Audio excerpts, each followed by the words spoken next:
And Oh, this topic, the topic of the jinn, is the nexus point of all three. The topic of the jinn brings science, it brings mythology and religion all into one space. wow.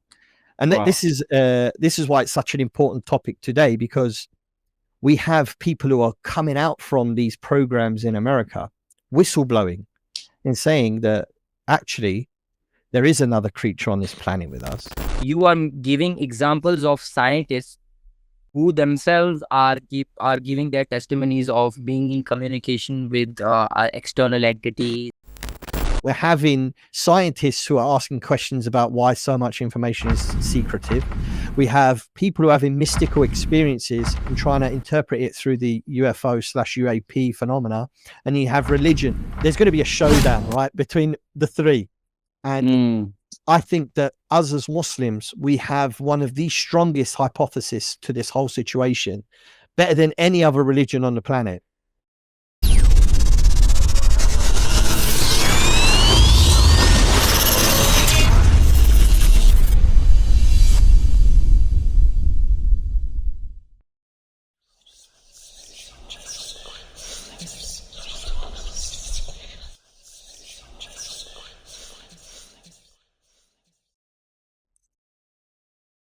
Assalamu alaikum wa rahmatullahi wa barakatuh. Welcome back to Insights of Thoughts, and today we have a very special guest and honored guest for all of you. Today we have Brother Farooq, who is well known for his deep insight into some of the most fascinating and often overlooked topics with theology, philosophy, and unexplained phenomena. Brother Farooq has dedicated years to exploring the intersection of Islamic teachings and contemporary phenomena, particularly issues surrounding the concept of Jinn, the realm of the Gap, which means unseen, and how these ideas offer unique perspectives on modern mysteries such as the UFOs. This profound understanding of Islamic theology, combined with his ability to engage with certain debates on anomalous phenomena, makes him an invaluable resource for discussions like the one we are about to have today, inshallah ta'ala. So sit back and prepare to challenge your perceptions as we uncover new ways to think about the unseen and its role in our lives. So we will call Brother Farooq on stage. Assalamu alaikum. Wa alaikum assalam wa rahmatullahi wa barakatuh. Barakallahu feek, Brother Khalid, for having me on today. Jazakallah khair. Really excited, bro. Alhamdulillah. So it's my pleasure to have you here, and you're most welcome on this platform. So I want to, as soon as possible, dive deep into the topic of Jinn. So what is this thing called Jinn? Someone who has no clue. Sure. أعوذ بالله من الشيطان الرجيم. بسم الله الرحمن الرحيم. اللهم صل على وسيدنا مولانا محمد وعلى آله وصحبه وسلم تسليما كثيرا. Jazakallah khair for the question, bro. So the jinn is another creature that, unlike animals and similar to the human beings, is accounted for. What does that mean? It means that they're held to account for the deeds that they do. The jinn, they predate mankind, and they've been part of the human story since the very beginning, since the beginning of creation, since before Adam was born, or created, should I say, before Adam was brought into life. The jinn existed, and they predate mankind. So the jinn, they, as Allah subhanahu wa ta'ala describes in the Quran, the jinn, they're made from a smokeless, or a scorching fire. So they're a different type of creation than we are, but yet they exist.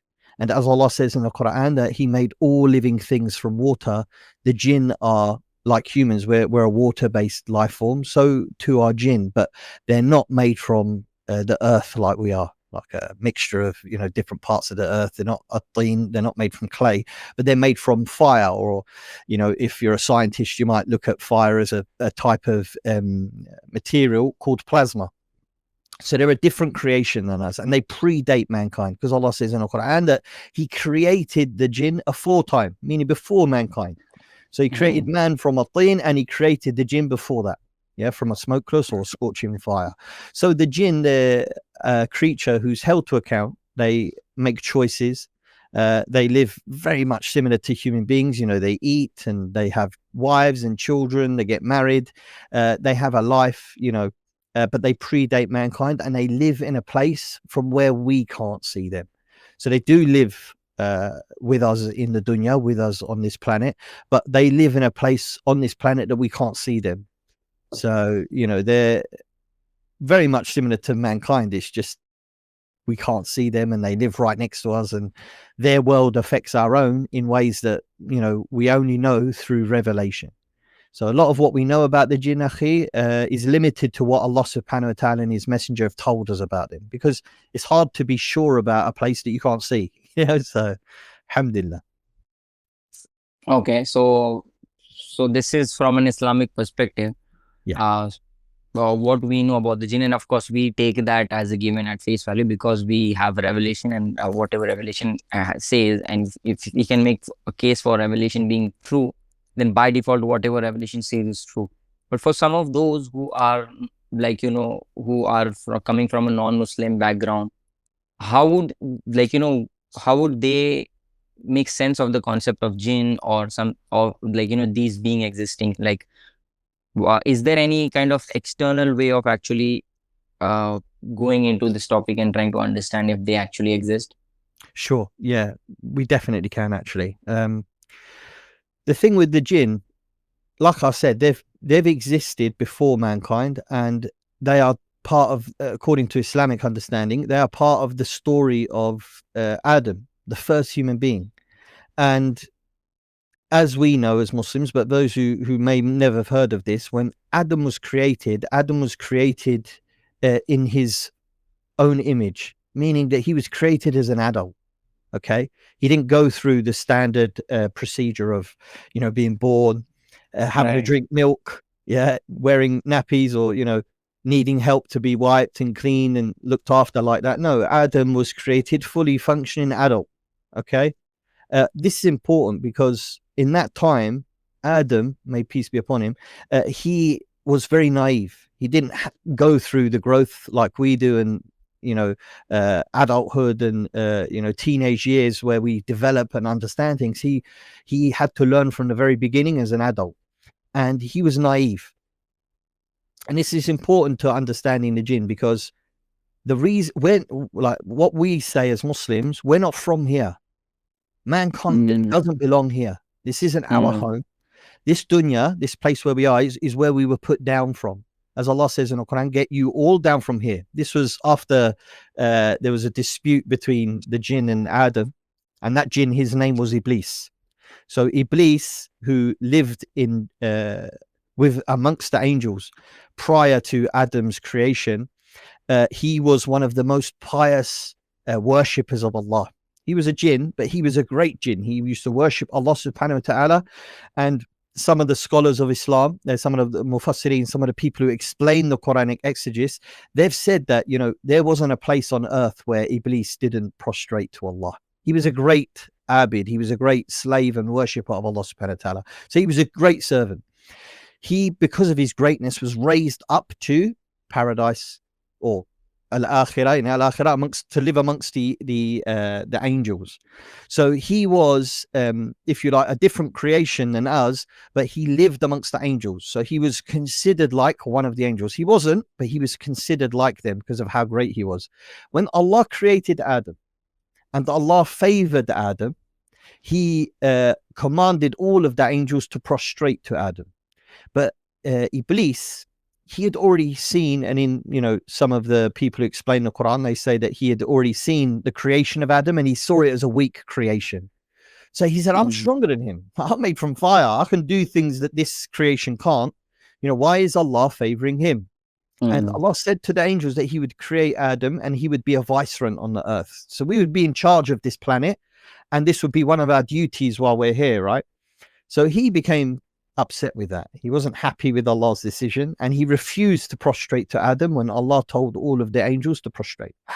Iblis, he refused outright. He said, no way, I'm better than him. And then that started this eternal, till the day of judgment, there's going to be a fitna, a disagreement, yeah, infighting between mankind and jinnkind. And the problem is today, brother, most people have forgotten the origins of where we come from. And this is very important when understanding the jinn, because once you understand that it's actually a battle between us and them, On one side, you have the jinn trying to prove that we're not worthy of being the vicegerent on this planet, being the leaders and the ones who have been given control over this planet. Because Allah has made all the animals and everything within this earth subservient to us. So because of that reason, the jinn are trying, under the guidance of Iblis, the shayateen from the jinn particularly, their duty is to misguide and mislead Adam and his children. Okay. And that's what caused us to be kicked out of paradise. That's our real homeland. Our homeland is in a different place. And that's why today, brother, you have so many people who feel like they're worth more than they are. And they say, oh, I deserve more. And they feel like there's meant to be more to this life. And, you know, it doesn't matter how rich and wealthy you get, brother.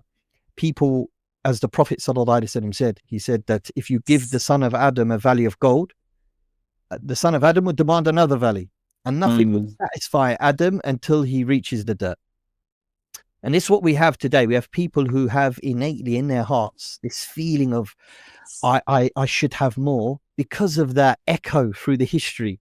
Yeah, that Adam saw paradise, he lived there, that's our home, and our hearts are calling us home, but we've lost our way, and we're asking for directions from Iblis, from the shayateen, from the people who support the devils. There's human beings who support them and work with them. So we are in this strange situation now where part of mankind realizes why we're here, and it's a battle, and it's a battle for the soul, and that we're fighting to inherit the true inheritance of Adam, which is paradise, and we're against something that's trying to misguide and mislead and prove out that we're not worthy of such a great reward from Allah, and he's trying to send us a different route. How does this lead to us proving that the jinn and the shayateen are real? Well, if it's true that they exist and that this is an eternal battle between us and them trying to misguide us and lead us away from the true path of Islam, there would be some sort of historical proof of this, right? And that's exactly what we find. Okay, we find that as far back as you can look, and the oldest stories from among mankind are the stories of the prophets. You know, the story of Noah is pretty much about as old as a story we can find. The point being is the prophets have always stood out in amongst the history of mankind. And these individuals, whether people like it or not, are the most referenced and remembered people from among our history. Even though the son of Adam, you know, Adam, he forgot, right? So we forget too. One of the traits of Adam is he forgets things, and we forget things. And we've forgotten a lot of our history. So we have today people who are scientists and, you know, philosophers and archaeologists who are trying to remember who we were. And they're doing so with their eyes closed to religion. They're just closing their eyes and they're trying to feel with their hands. I'm only going to accept any evidence that I feel. So they look here and they say, well, I felt this, I found this. There's a book here that's written. I mean, none of any discovery means that that's 100% true what they find. Okay.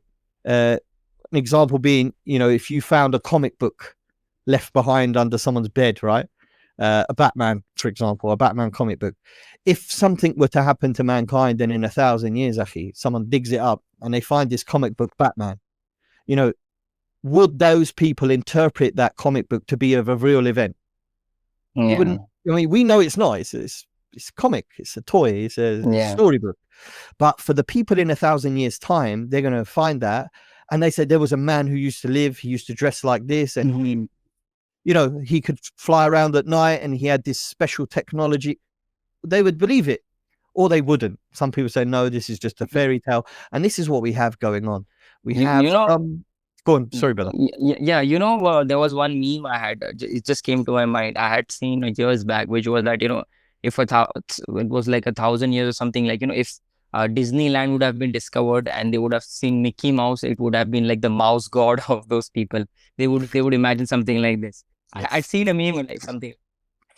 No doubt, bro. If they went to a fun park, say if they find, you know, something happens on one of these countries, we can't live there anymore. Radiation poisoning forced human beings away from there. And time goes by 1,000 years. And eventually the radiation the reduces, and it's no longer a danger, and people move back in there and they find one of these fun parks, like you said. If they saw these statues, they say people used to worship these things, right? Yeah. Because we love to apply our own understanding onto things, okay? Right. And it loses its reliability. Once you realize that mankind forgets things, and then when we turn up later on, we're trying to reinterpret it through our own lens, it causes errors, it causes mistakes in that interpretation. That's why you have to rely on revelation, because the only one who knows the truth about our story is Allah subhanahu wa ta'ala, and whom he sent as guidance for us as the prophets, and the books he sent them with. These are the things that are guidance and gives us clarity and gives us truth and proof about the true origin of mankind and the real reason we're here. Allah created man and jinn to worship, but as part of that worship, we have to exist.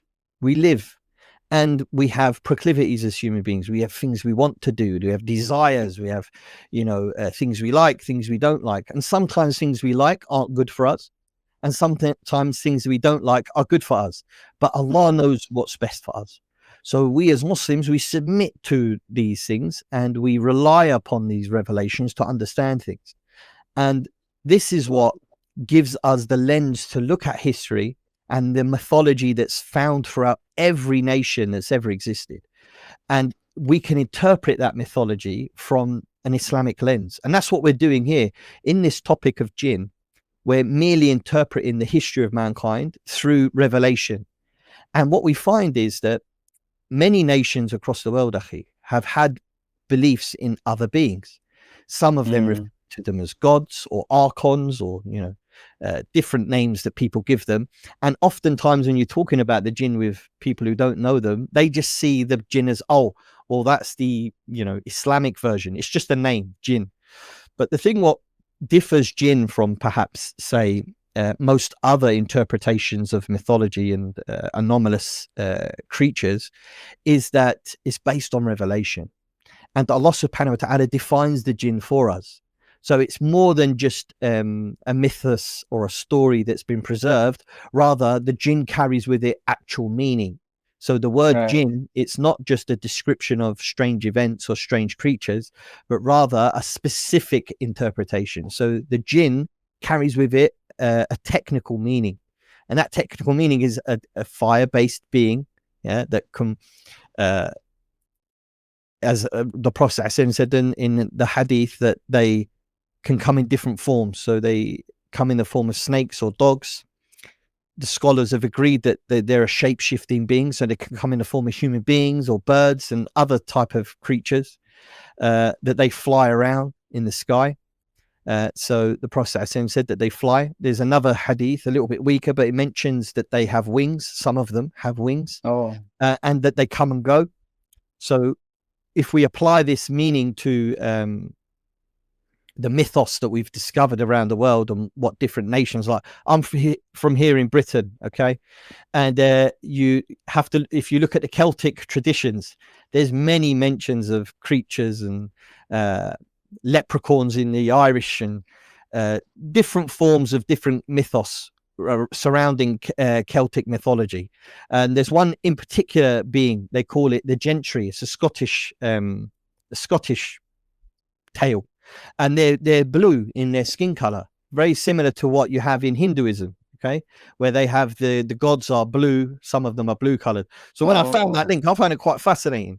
And this Celtic mythology, they're blue people, but they're similar to humans in their look, but they live in the mountains. They live away from mankind, so where the humans lived, these things lived far away, and they were powerful, and they could do things, and they used to they could kidnap people. So there's a story, God knows how true it is, but there's a story of someone whose family member went missing, and they went to where the gentry folk live, and they asked for the child back, and they brought the child back to them.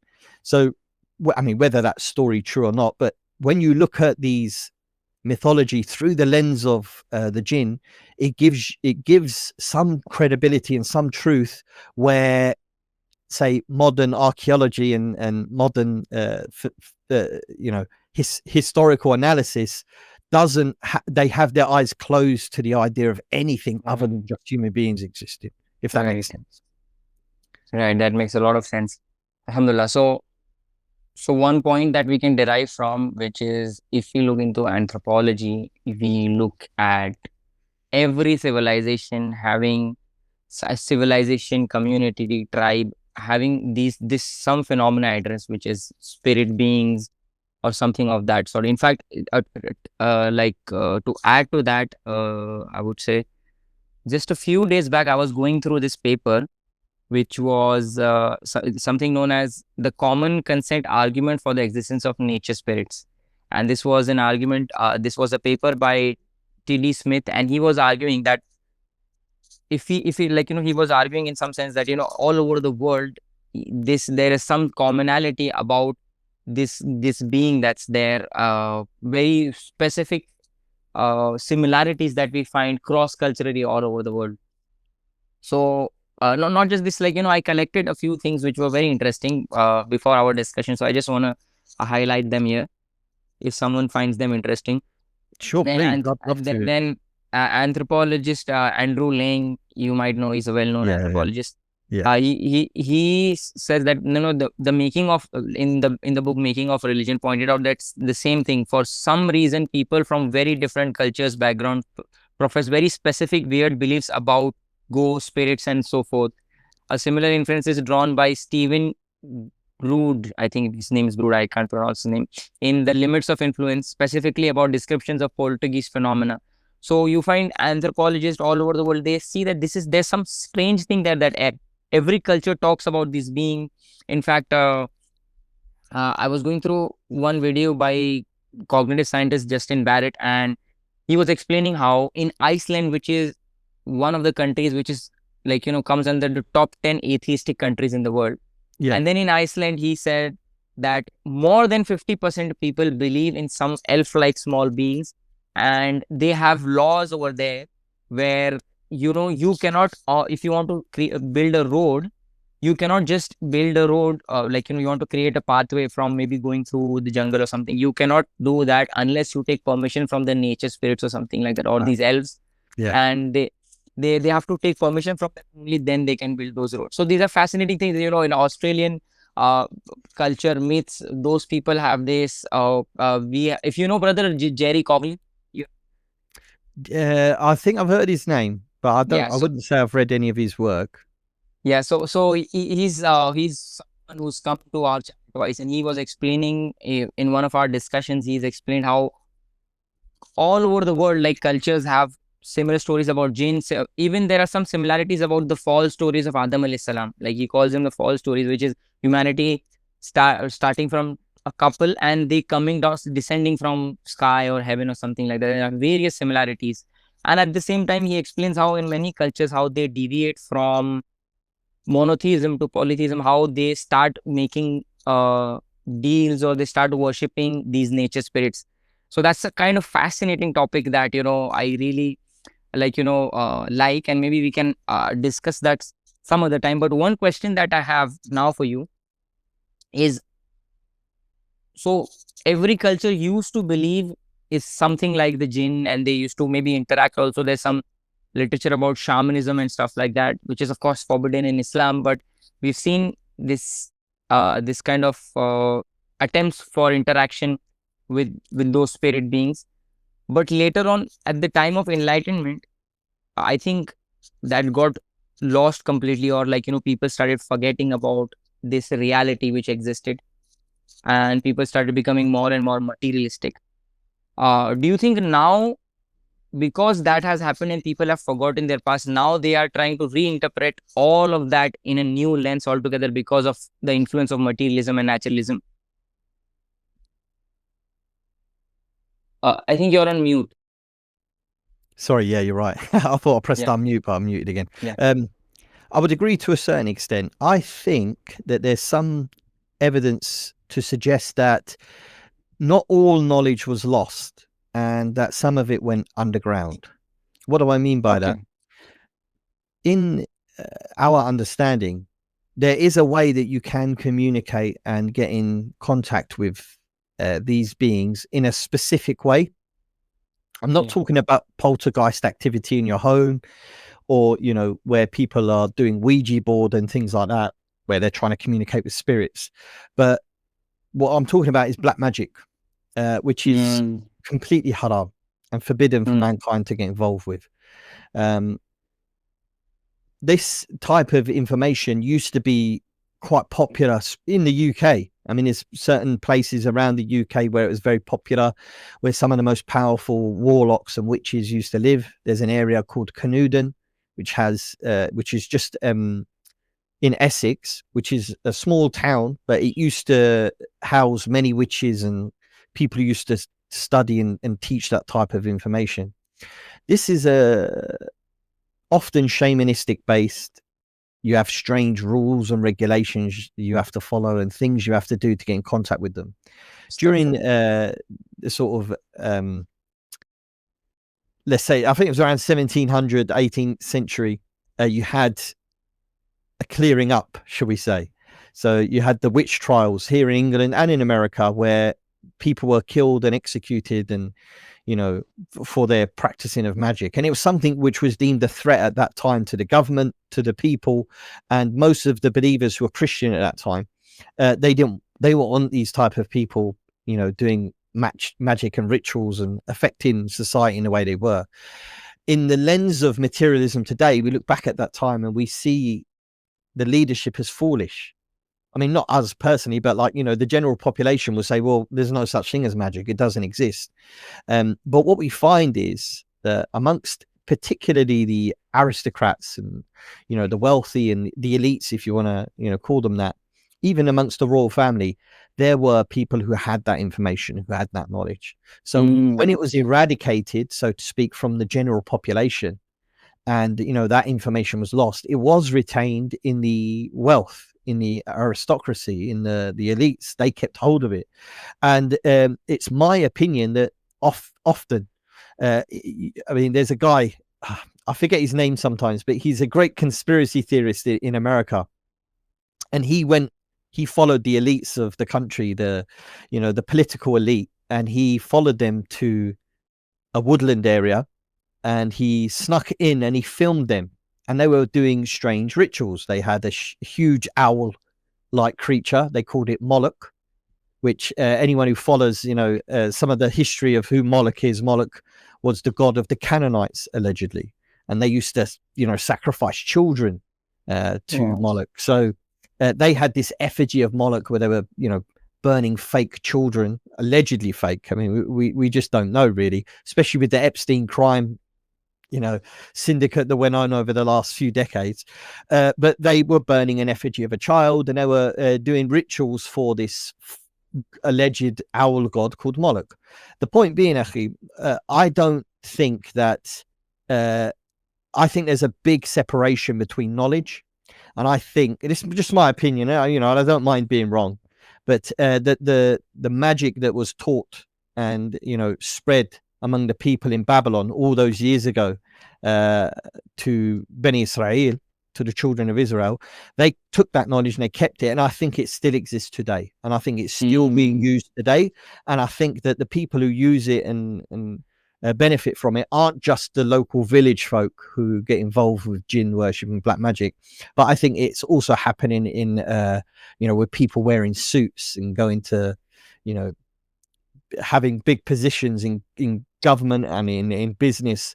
I just wanted to make that clear, because we have what the population are taught, and then we have what people know behind the scenes. Great example of that, Aki, just to share this with you. If you're a scientist today, for the most part, if you're working in, say, a lab, a college, a university laboratory, unless you have security clearance, you're not working with the most up-to-date and most, let's say, powerful equipment. You're not working with the most up-to-date and well-accessed knowledge and data that you can get your hands on. There is a separation between intelligence. So the intelligence community, they look at things from a different light than maybe a scientist does. And if something could potentially have a powerful effect. So let's say, for argument's sake, there's a new invention. Let's use AI as a great example. AI has so much power in it, and it can change so many things that when questioned about it, two gentlemen who work in AI, they said they went to a meeting with a Pentagon official, an intelligence official, and they sat down with him, and they were talking about the dangers of AI. And that gentleman who was sitting there, he said, well, we'll just classify that particular, invention as illegal, and we'll classify it and we'll make it secret so no one can have access to it. And the gentleman, the guy who was sitting, he said, how can you classify mathematics is mathematics, you can't control that. And he said, yes we can, and we have already done so with physics. And physics is another portion of the endeavor to understand this world and how it works. There are certain things in physics that are classified, that are legal to have access to. One particular example is, atomic weaponry and how to build nuclear weapon and nuclear bombs. These are things that you're not allowed to, they're not just on a shelf in a library that you can go pick up and learn how to do. These are things that are classified, they're kept secret, only certain people have access to them. So we have a knowledge gap between what the intelligence community and the military defense community have access to, and then what the rest of us as a population have access to. There's a huge gap. Some speakers on this topic, especially the UFO topic, they're saying that there's hundreds of years difference between what we have behind the scenes and what we're given as a population. And there may be some truth to that. There may be, you don't want the public to have access to everything. But one particular thing they've alluded to is energy resources. So there's certain ways of creating energy that allegedly exist in the black programs, in the secret programs amongst Britain and America and Europe, I'm sure. And I'm sure every big country in the world is working on programs like that. But it's not being brought to the public because it's too powerful. And it also, you lose control mechanism. You lose the ability to control what the public have access to. If me and you, Akhi, we had our own energy generation device in our houses, who's going to be able to turn it off? Who's going to be able to tell us no? You kind of like lose control of the population that way. So I would say that definitely today we are more materialistic as a public nation, but I would say privately, behind the scenes, there's a lot more going on, and there's information kept away from us pertaining to these creatures, the Jinn, number one, pertaining to the history of mankind, where we're truly from and the purpose of which we're here for. And and I'd say there's evidence to suggest that this has been kept hidden from us deliberately. And it's also mentioned in the Quran. Allah subhanahu wa ta'ala says that on that day when he gathers together the Jinn, and he will say to the Jinn, "O Maqshar al-Jinn, we have, O gathering of the Jinn, you have indeed misled many of mankind." And then their allies among mankind will say, "Oh Allah, indeed, some of us have made use of others, and we have now reached a term that we have appointed for us." And Allah subhanahu wa ta'ala said that your residence is hell, by which you will abide therein forever, except for what Allah wills, and Allah is most wise and knowing. In this ayah, we learn that on the day of judgment, the Jinn will be brought forward, and Allah will say to them directly, "You have misled many of mankind," but they're allied. So there is a group, that are allied with the Jinn. And these are the people who communicate with them. These are the witches. These are the warlocks. These are the people of magic, the magicians. And they will say, some of us have made use of others. So there was a mutual agreement. And these individuals know what this agreement entails. And it benefits the Jinn and it benefits them, those elite people, those magicians. And then they will say, and now we have reached the term you have appointed for us, meaning we knew this day was coming. We knew the day of judgment was coming. They understood the deal. They understood that they don't get no share in the hereafter, because what was sent down through Harut and Marut, the two angels. See, Babylon was a very special moment. And I say special, but it's a very powerful moment in the history of mankind, because that was where a test was sent from Allah, unlike any other test that was sent. And this test was to learn magic. And this type of magic is that which separates husband and wife, meaning it's like a type of mind control where you can affect the relationship between a man and a woman so much that you could separate them and make them hate each other. And one could argue, the results of magic is, control of emotions. But if you only have to look at today and how the world can be controlled through emotions. But putting that to the side, just want to finalize with this. There's something to be said about what is going on behind the scenes and what we're told this world is about. And I would say that it's very deliberate, and that some people who are quote unquote scientists who represent modern day thought and ideas, I think some of them are in the know, and I think some of them are paid to push this disinformation and to keep separate mythology and science. And this topic, the topic of the Jinn, is the nexus point of all three. The topic of the Jinn brings science, it brings mythology and religion all into one space. And this is why it's such an important topic today, because we have people who are coming out from these programs in America, whistleblowing and saying that actually there is another creature on this planet with us. And they've alluded to the fact that modern technology, I mean, I've got like in front of me, actually, you can't see it, but it's my computer, camera, I've got a microphone. 99% of the technology I've got in front of me is based on silicon chip. And these people who are whistleblowing, they're saying that the silicon chip is something that we found, and it was part of a retrieved item that crash landed, many years ago in the the early 20th century. What do you mean by whistleblowing? Sorry, whistleblowing. So something. Okay, to tell the story, I'll just briefly go over it. Allegedly, there's different stories, right? But I'll just keep the main one, because the history of ufology or UFOs is quite is still developing, new information coming out and so on and so forth. Right. But what happened was, apparently, allegedly, according to some sources from inside the American government, what happened was during the World War II, they were working on the Manhattan Project. The Manhattan Project was the nuclear weapons project to create the atom bomb, which is what they dropped in Nagasaki and Hiroshima. Okay. These weapons, obviously, we see the power and what they did and how long that effect had on those people. But during that project, they were testing these weapons on the bedrock in places like Utah. What happened was, there's two reports. Some say that they detonated a bomb and something fell out of the sky. So an object came crashing down from the sky. The other claim is that apparently the Americans had created a sort of antenna, a new type of antenna that was using like radar, some sort of new radar system, where they were pointing it in the sky, trying to monitor the skies and have some sort of defense mechanism created so they could tell when planes or bombs are coming into the area. Yeah. So whichever story it is, either a detonation or some sort of radar system, it affected this thing in the sky and it crash landed.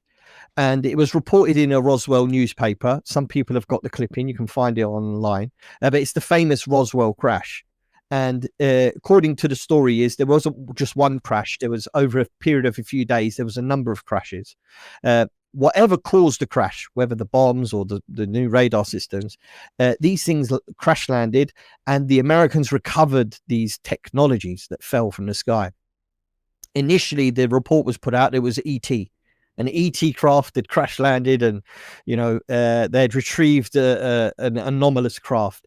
But then a few days go by and they changed the narrative and they said it was just a weather balloon. But put that to the side.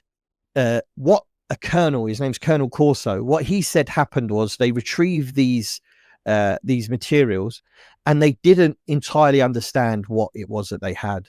So it's kind of like us, let's say we go to one of these tribes in maybe the Amazon or in Southeast or Polynesia, somewhere like that, that haven't had contact with mankind, and we were to drop, let's say, a television or a camera, for example, they're not going to really understand what it is they've got in their hand. And he said it was kind of like that. We had something crash land and we didn't fully understand what it was. So they took it and they shared some of the things that they found in there, the technology, if you want to call it that, with some of the big, tech companies of the time, the most advanced tech companies. So if I remember correctly, Hughes was one of them. Hughes, I think nowadays, I mean, they've changed and been bought over and whatever.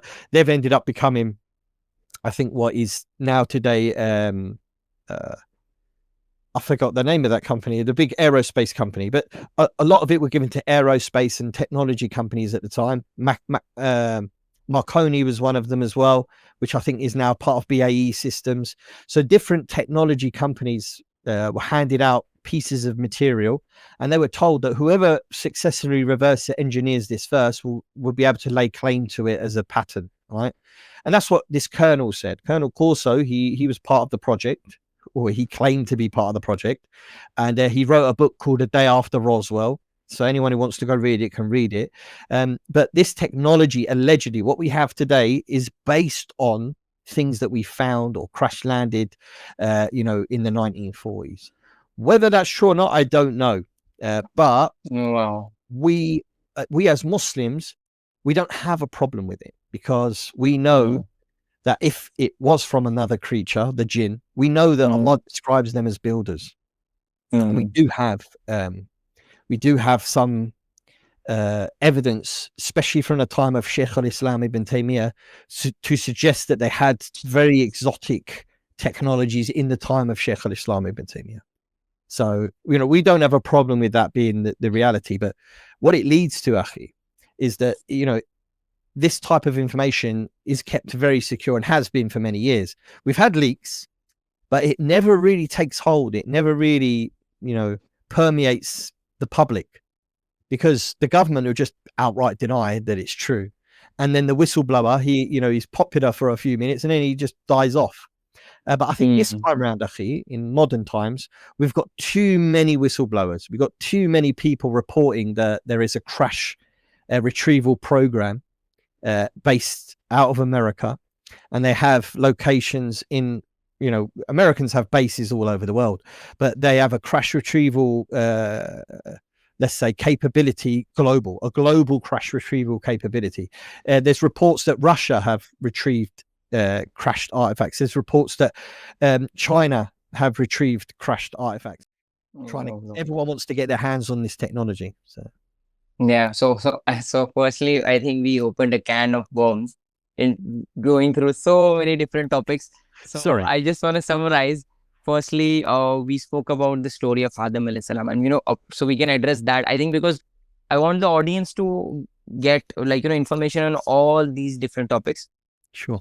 So first was the story of Adam alayhi salam. We started with that, and that was because I asked you the question of how can we make sense of this phenomena of jinn external to revelation. Of course, revelation gives us the right information, and one reason revelation was given to us is because to clarify out of this confusion of so many things that are out there. Revelation gives us clarity on what the truth is, and it differentiates truths from confusion. So we spoke about how revelation gives us some clarity.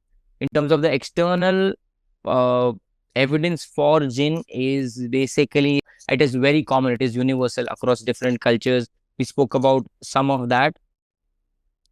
Then we spoke about, I think, magic.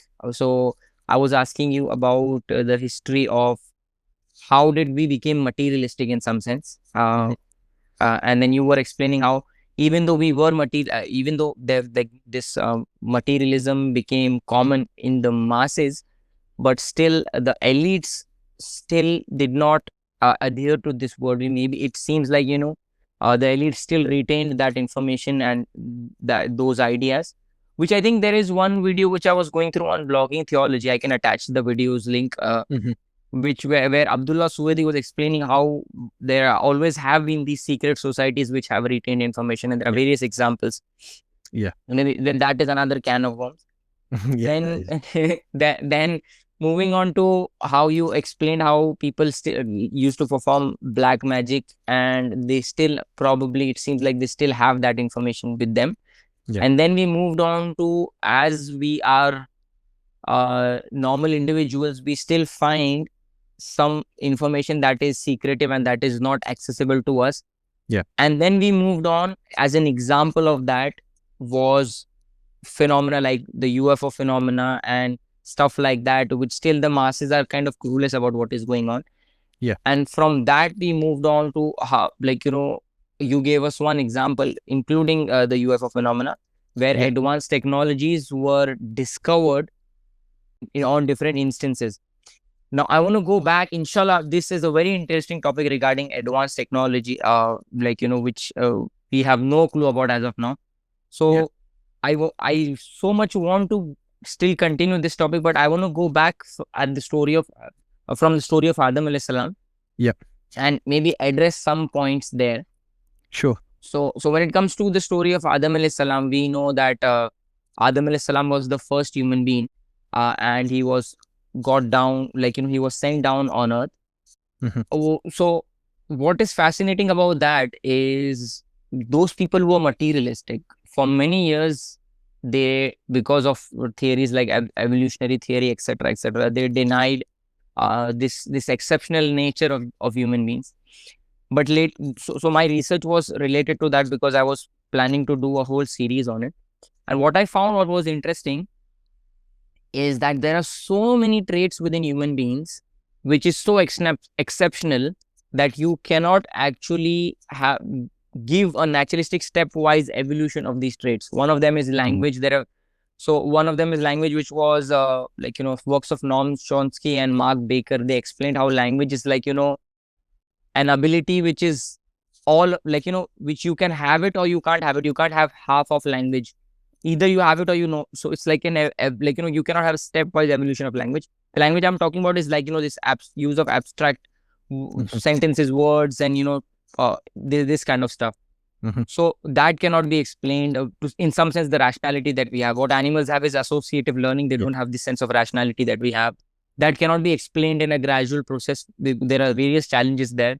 Then we have many other things. We have this kind of spiritual component of which we are born with, and then this need for the transcendent, etc. I've created a lot of post on it, so maybe I can Mhm. give some examples. Even the kind of consciousness, the awareness that we have, it is in some sense different. The free will that we have, it seems to be a little more different. The moral, our moral perception seems to be a little different. So all of that cannot be addressed. And then I was Yeah. like, okay, so if these materialists cannot address all of these issues which the human being is given with, the intellect, the moral nature, the spiritual nature, so what explanation can people come up with? And it was fascinating that I found many people who have a problem with actually believing in the concept of God, but yet they want to answer mysteries. So they answer, or they want to unravel mysteries and look for a solution. Yeah. And I found that many people in modern times came up with the solution of this human exceptionalism problem with the idea of, what if aliens were the one who altered some DNA of some monkey and then Yeah. created a new species altogether. So this was fascinating that they actually actually accepted this exceptional nature that we have, yet they could not see right through, why is it the case, and how can you explain, ignoring the best explanation and moving on to ideas like aliens and stuff like that. What do you have to say? Mashallah. You reminded me of something. If you don't mind me just jumping back when Yeah. you're talking about names. Yeah. One of the things that Allah subhanahu wa ta'ala taught Adam alayhi salam was the names of things. So Allah said that he taught Adam the names of things. The scholars, they differed on, what this actually meant. Some of the scholars said that literally every name Adam was taught. And others said, no, this means the ability to name things. And this is a separating factor of mankind and everything else, that we can codify and, separate our feelings through describing them, giving them different names and categorizing them. So, and it goes to objects as well. This is a fascinating way to look at, what differs us from other creatures. So the naming of things is very important part of the human story, because we've built so many things, and yet names still we come up with new names for them. If you go look in the marketplace, there's hundreds and thousands of names for everything, and mankind, we can constantly bring up new names and new ways to describe things. So it's a really fascinating thing. Going on to as you asked, excuse me, just one more regarding names also. What was fascinating, so in my research, there was one, I think there was one researcher, I forgot his name. I'll take time looking for it. So in the screen, maybe people can see. He was on a project of trying to teach chimpanzees language, and I don't know how many years he took in that whole project, and then he decided that it is impossible to teach language to chimpanzees and other animals. But then what was fascinating was that he came up with the conclusion, saying that Noam Chomsky and others who are linguists, they say that human beings have this idea of a syntactical language, which is we can formulate sentences where we use words and we formulate sentences in a structure. This ability of what do you call it, innate rules of grammar that we have. He says even something along those lines. He said that even before that, there's one thing which chimpanzees don't understand and human beings understand, which is that things have names. He exactly said that. He said that animals don't know that things actually have names, and human beings know that things actually have names, and that is the fundamental differentiating factor, he said, with animals and humans. So that is kind of very fascinating. You just reminded me of another thing, actually. There was I forgot the lady's name. There was a lady, I think it's back in the 90s, and she taught a gorilla sign language. Yeah. And the whole time this study went on, as far as I'm aware, someone will probably correct me now, I don't think that gorilla asked one single question.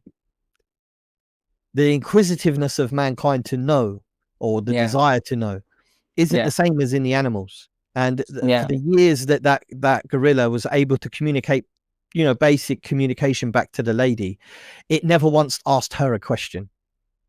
So I found that fascinating, that this is something which we've been afflicted with, this desire to want to know. And Allah said about us in the Quran, and he said it specifically about mankind, actually. He said that mankind has very little knowledge. After talking about the soul, the knowledge of the soul, 1400 years ago, we had the information revealed that the knowledge of the soul belongs to Allah alone. And our knowledge of the soul and our understanding of consciousness hasn't improved much. I mean, maybe we've discovered a few electrical signals in the brain, but beyond that, we still can't even comprehend what it is to exist and what it means to be. Even though it's the only thing we're 100% really sure of is that we exist. The reality is we can't understand it. It's amazing, isn't it? Right. As knowledgeable and smart as we are, and ask as many questions as we want, but we'll never get to the bottom of certain things. And I think that's one of the wonders of Jannah, has been able to understand things we can't. Hopefully we make it there, bro. So you must forgive me. I forgot what your question was. Before I diverted back. So you have to go back. Yeah, we're just opening new cans of worms. And regarding human curiosity, as you mentioned, I had created a post on human curiosity itself. That is also a fascinating topic, where human curiosity itself points to something of a higher explanation for human beings. But anyway, my question was, what is your view on this idea of people trying to go back, forgetting religion, not addressing God altogether? As you and Brother Imran say that anything but God, this kind of narrative. They go back and they try to explain this issue, which many materialists ignore. Some of them are cognizant of the fact that we cannot ignore this idea of the exceptional nature of human beings. They try to address it by saying that there were alien species that came on Earth and altered the DNA of monkeys or something like that, and that is how human beings got created. So what is your view regarding that whole narrative?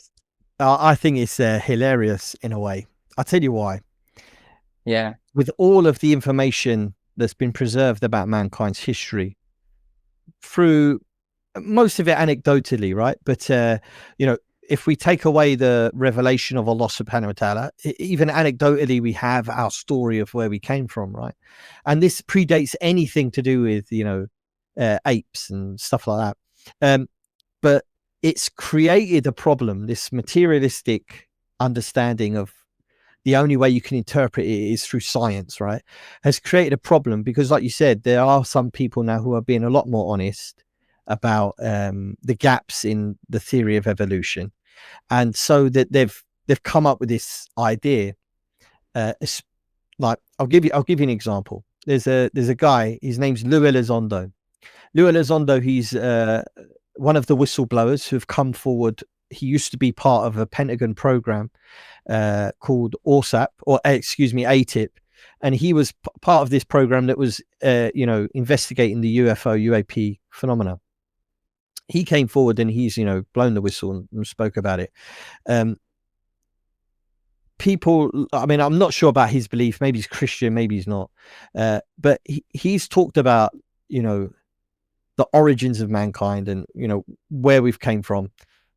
And he mentioned that there's some evidence of, you know, ancient technology.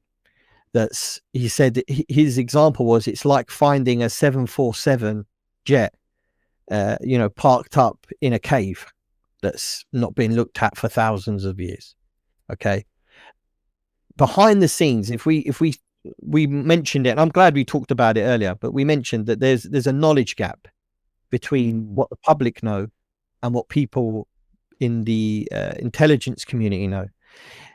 Their understanding is, if we accept what Lou said, that there's evidence of advanced technology that's thousands of years old, this allows them to reinterpret mankind, and it also allows them to reinterpret religious events.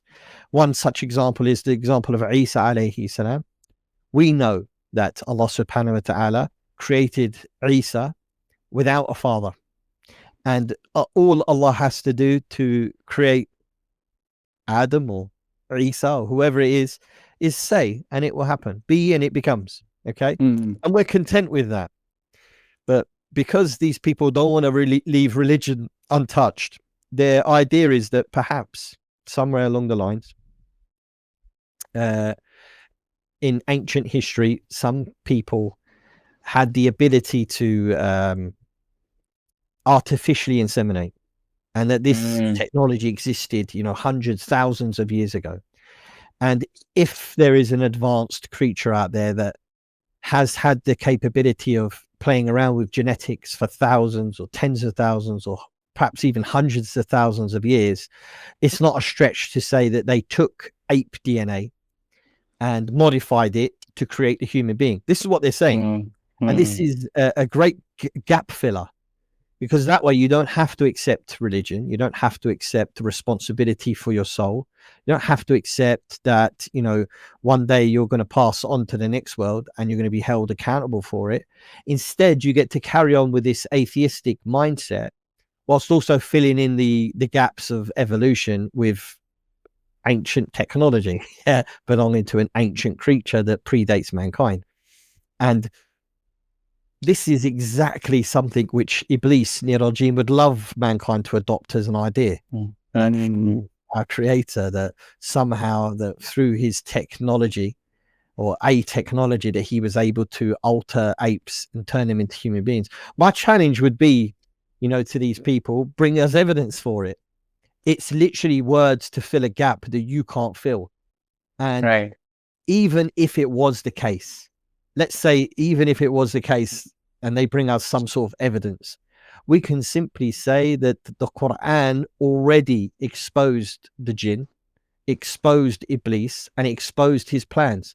So how do you account for this book that's come to mankind that told us about him and his capabilities before you and before you existed? And it also, the Quran, alhamdulillah, separates, you know, genetics from Isa alayhi salam. It's the word of Allah subhanahu wa ta'ala. He is the supreme being, the controller, and the originator of all things is Allah subhanahu wa ta'ala. So for him, it's simply, this is his creation and he's outside of it. So all moments in time belong to Allah. But for these people, they're looking for a reason not to worship him. And that's because they've got a disease. I think that's where it all originates from. It's they don't want to worship Allah. They don't want to give Allah his right. They don't want to accept him. And this is a disease Allah's afflicted them with. And, we hope that by doing dawah and talking about these and bringing these issues up, because me and you are talking about it now, but it's not common amongst Muslims to discuss these things. But as the information comes out, as the truth, so to speak, as the reality of another creature sharing this planet with us becomes a little bit more mainstream, these are the questions that's going to come up. And it's also been argued, Akhi, that one of the reasons why they've had to keep this so secret from the rest of us is because of the connotations that it has on religion. The faiths like Christianity and Judaism and some of the world faiths are going to really struggle to accept the findings, as they're going to call it. But what I think they really mean is they don't want to have a discussion like this with Muslims, because we have proof and we can bring the Quran as our evidence to expose this as the plan of the devil. This is a plan of the shaitan, and this is something which they don't want to do. And they definitely know what we have, because these people have seen us as an enemy for many years. Akhi, they've been fighting Muslims in Afghanistan, in Iraq, and even before that, going all the way back to the 90s, they've been against us. So they've studied our religion inside out. They know what we know about the jinn, the shayateen, and they know that we know about that Allah subhanahu wa ta'ala exposed the information about Iblis, Nirajim, and the shayateen way before there was anything fell from the sky, in Roswell or whatever. So we have a very, very, very strong philosophical or theological, position on this matter. So I think they're more worried about it with us. And just to say, to finalize, Akhi, that I see this particular topic, the topic of Adam and Isa and the origins of mankind, as being a unifying position between us and the Christians. And I do hope that the Christians out there, if any of them see this, that they join with us in protecting and fighting for the truth about our origins, so that we don't get hijacked, because that's what's going to happen. Already in the schools they don't teach about Adam. They talk about monkeys. So this just fits their narrative to keep disbelief as being the primary understanding of mankind's history. Exactly. So a very good example of what you mentioned, I think, is, there was one show known as Ancient Aliens. So I think that is a very good example of what you were talking about, how people want to forget God and interpret whatever religion has or the history from that lens. And what's fascinating regarding how the topic that you were discussing. So I came across a few episodes from Ancient Aliens, which exactly spoke about this idea of how they were thinking of human beings could have been some DNA of chimpanzees or some some ape-like creature could have been altered, and then human beings got created. And then they got many researchers from UFO phenomena who research UFO phenomena and other ancient astronomers, they were saying, and stuff like that, and they were arguing for that same thing. So that was kind of fascinating. I have some examples. I don't want to quote what they said, so if you are keen to listen. Yeah, sure. So there was one guy, his name was Philip Imbrogno, something like that. He's a UFO researcher and astronomer. He said, no one really knows how human beings developed so fast in such a short period of time. I don't believe it was done naturally. Then elsewhere he says, there is no explanation for human beings. They shouldn't be here on this planet. If we were evolved and changed by an extraterrestrial source from other early primate ancestors, that's the only way you can account for the human species, unless you put God in the equation. So that's what he said. And then they don't address the God topic. They assume that God does not exist, and they just keep on going with their explanation. There's one more anthropologist, very famous one. His name is Ian Tattersall. He says on that show, it is very clear that fully modern intellectual function is a very recent acquisition in our lineage. It's not an improvement of what was there before. It's a new kind of manipulation of information in the mind. So, and then, there was another guy from materialist perspective to give explanation to this. So this is where basically unexplained abilities within human beings. They got an author, Philip Coppens, I think you might know.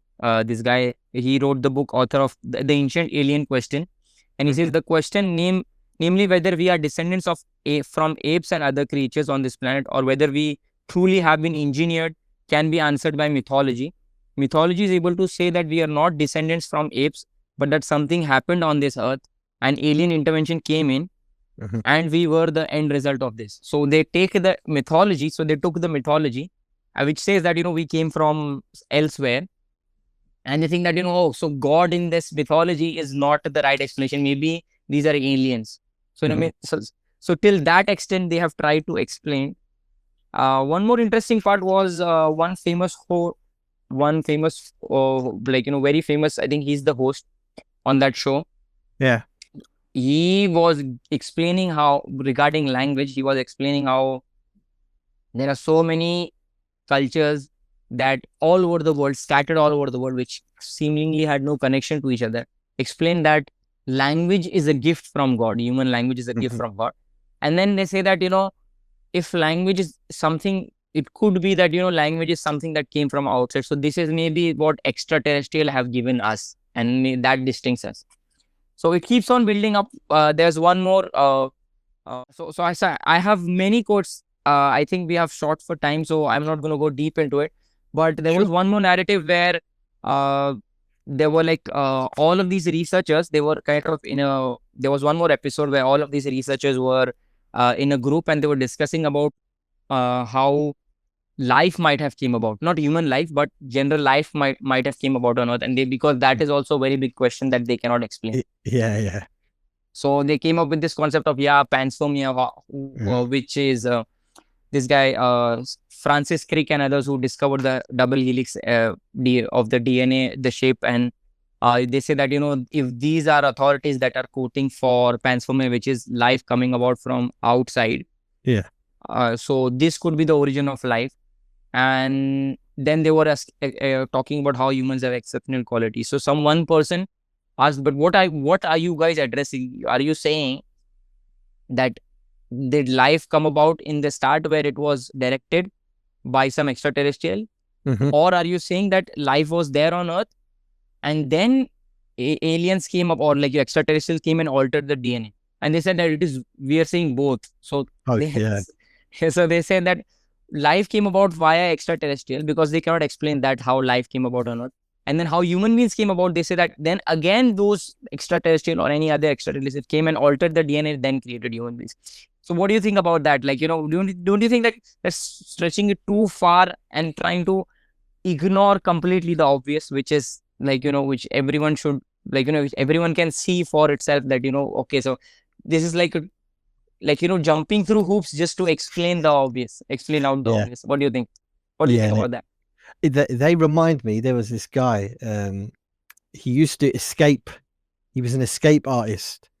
And this is what they're doing. These people are escape artists. They're trying to escape from the reality that Allah subhanahu wa ta'ala created the heavens and earth, and that he gave life to whatever he wanted to give life to, and he will bring everything back to question. So it matches identically of how Allah describes these people in the Quran. They do not follow anything but conjecture.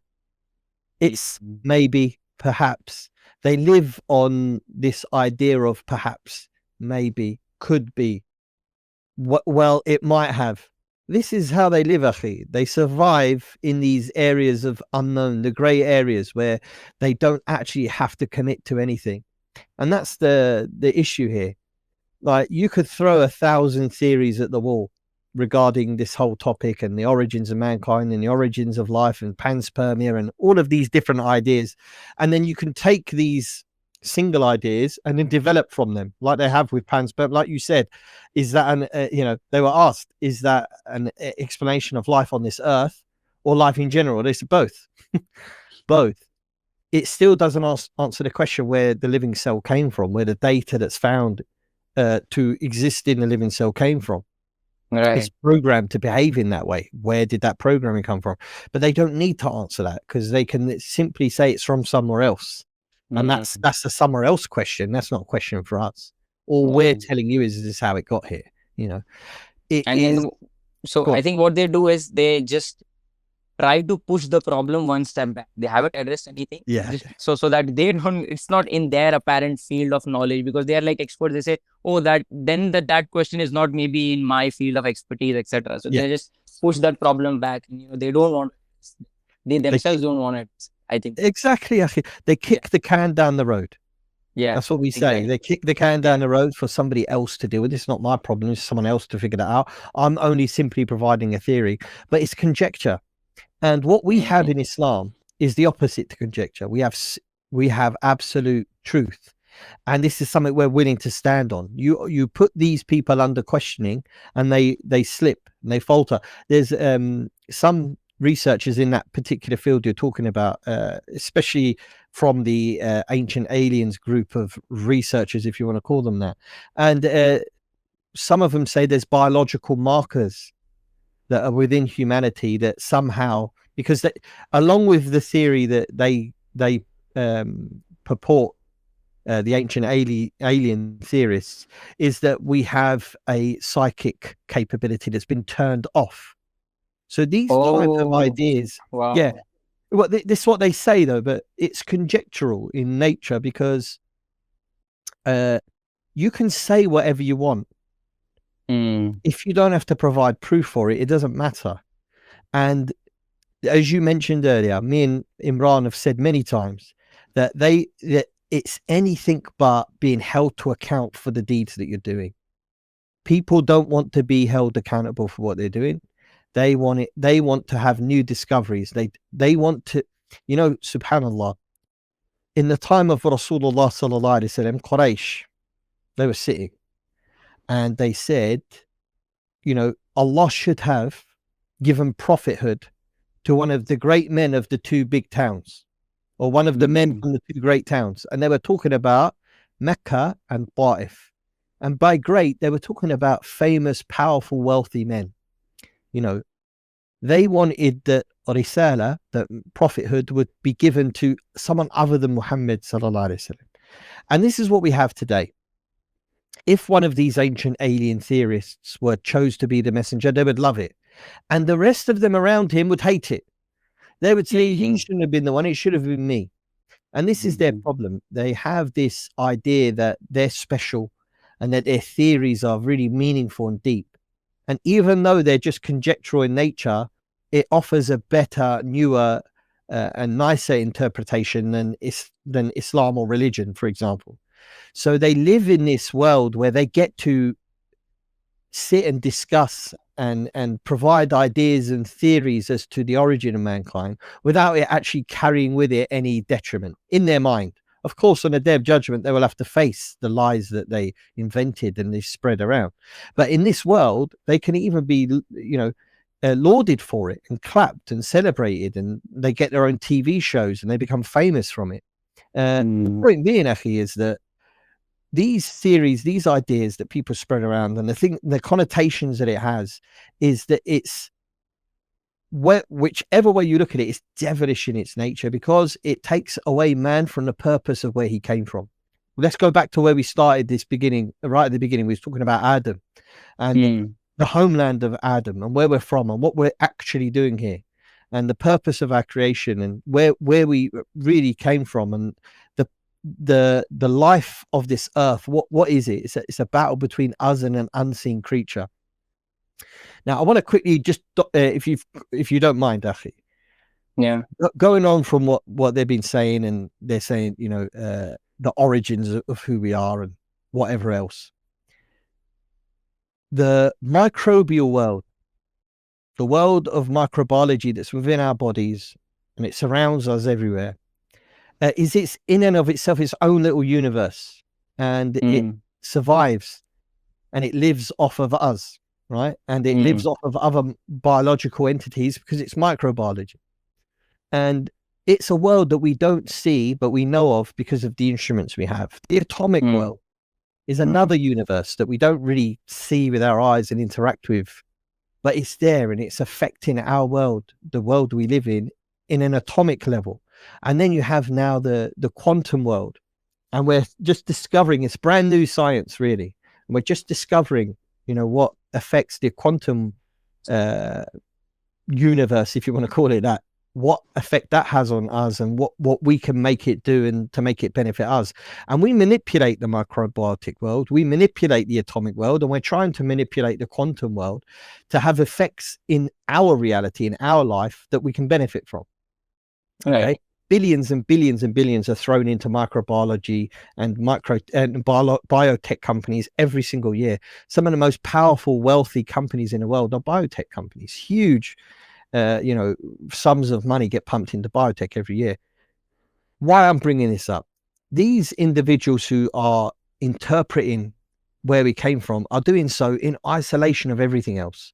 It's just to provide a new, novel way of looking at the world so that you don't have to go to bed at night worrying about what's going to happen after you die. That's all they're doing. They're taking that away. Same as the people who investigate microbiology and the atomic world. And all of these things are just to try and understand something outside of the interpretation of Allah subhanahu wa ta'ala and the world around us.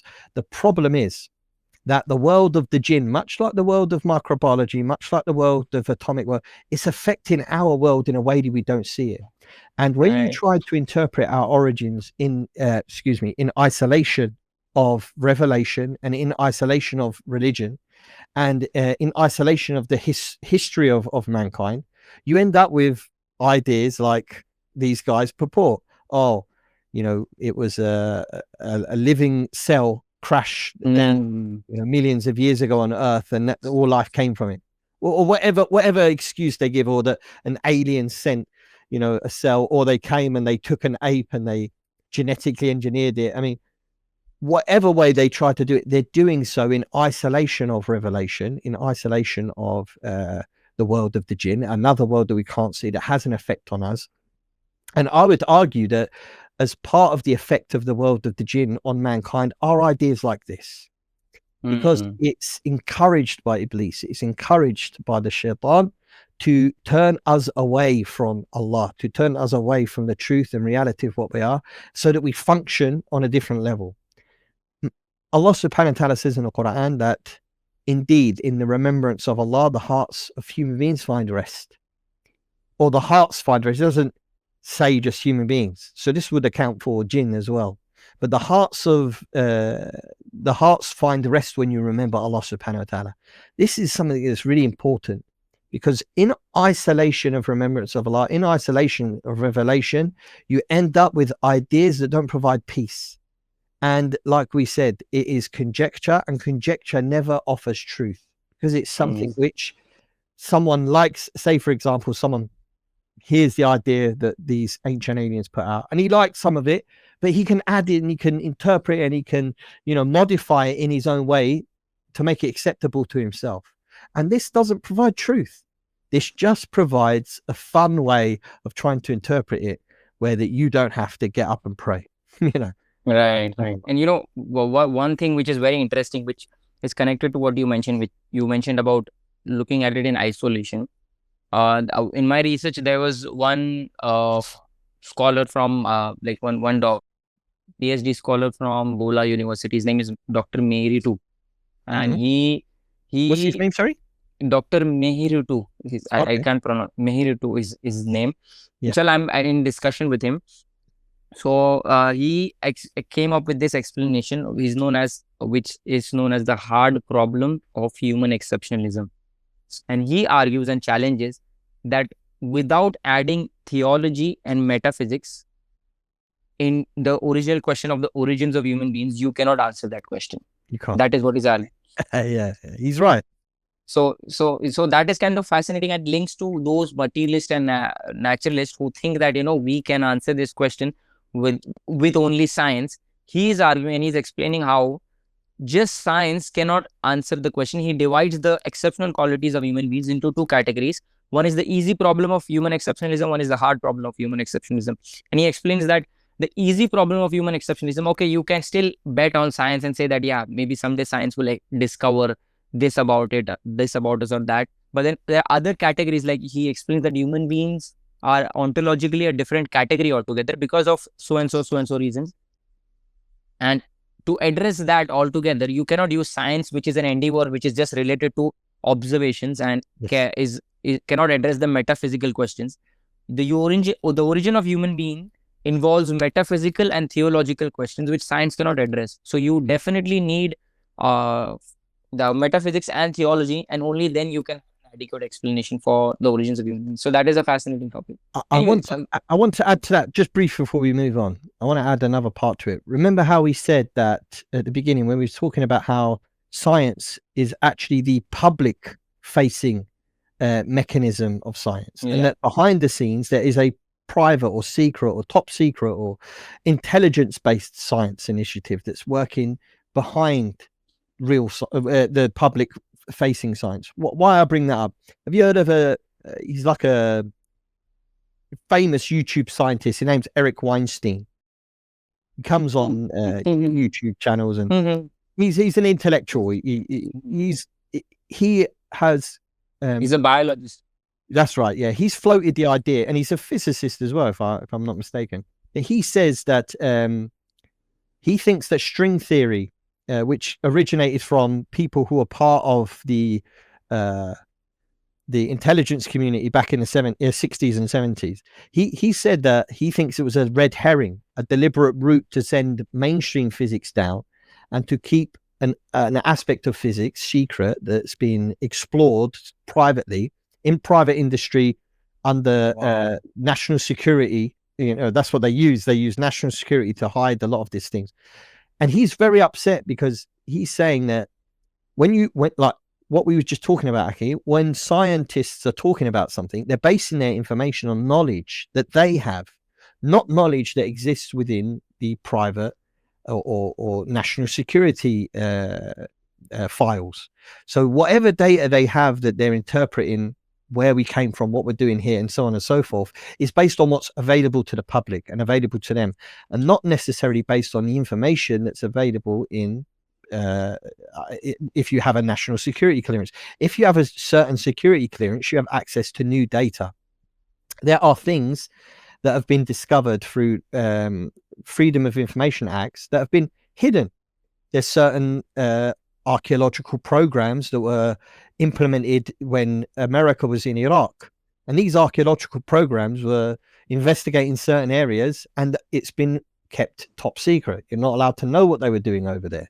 Point being, Akhi, is that when we talk about science, we're talking about part of science and not all of it, because what's publicly available isn't what's available in these secret programs, and what's known about in these secret programs, and what data has been collected by the instruments that, you know, we've invented, like satellite data and sonar and radar data that's available to people with a clearance. They know things about this planet that mainstream science doesn't know and isn't allowed to know because they don't have the requisite security clearance.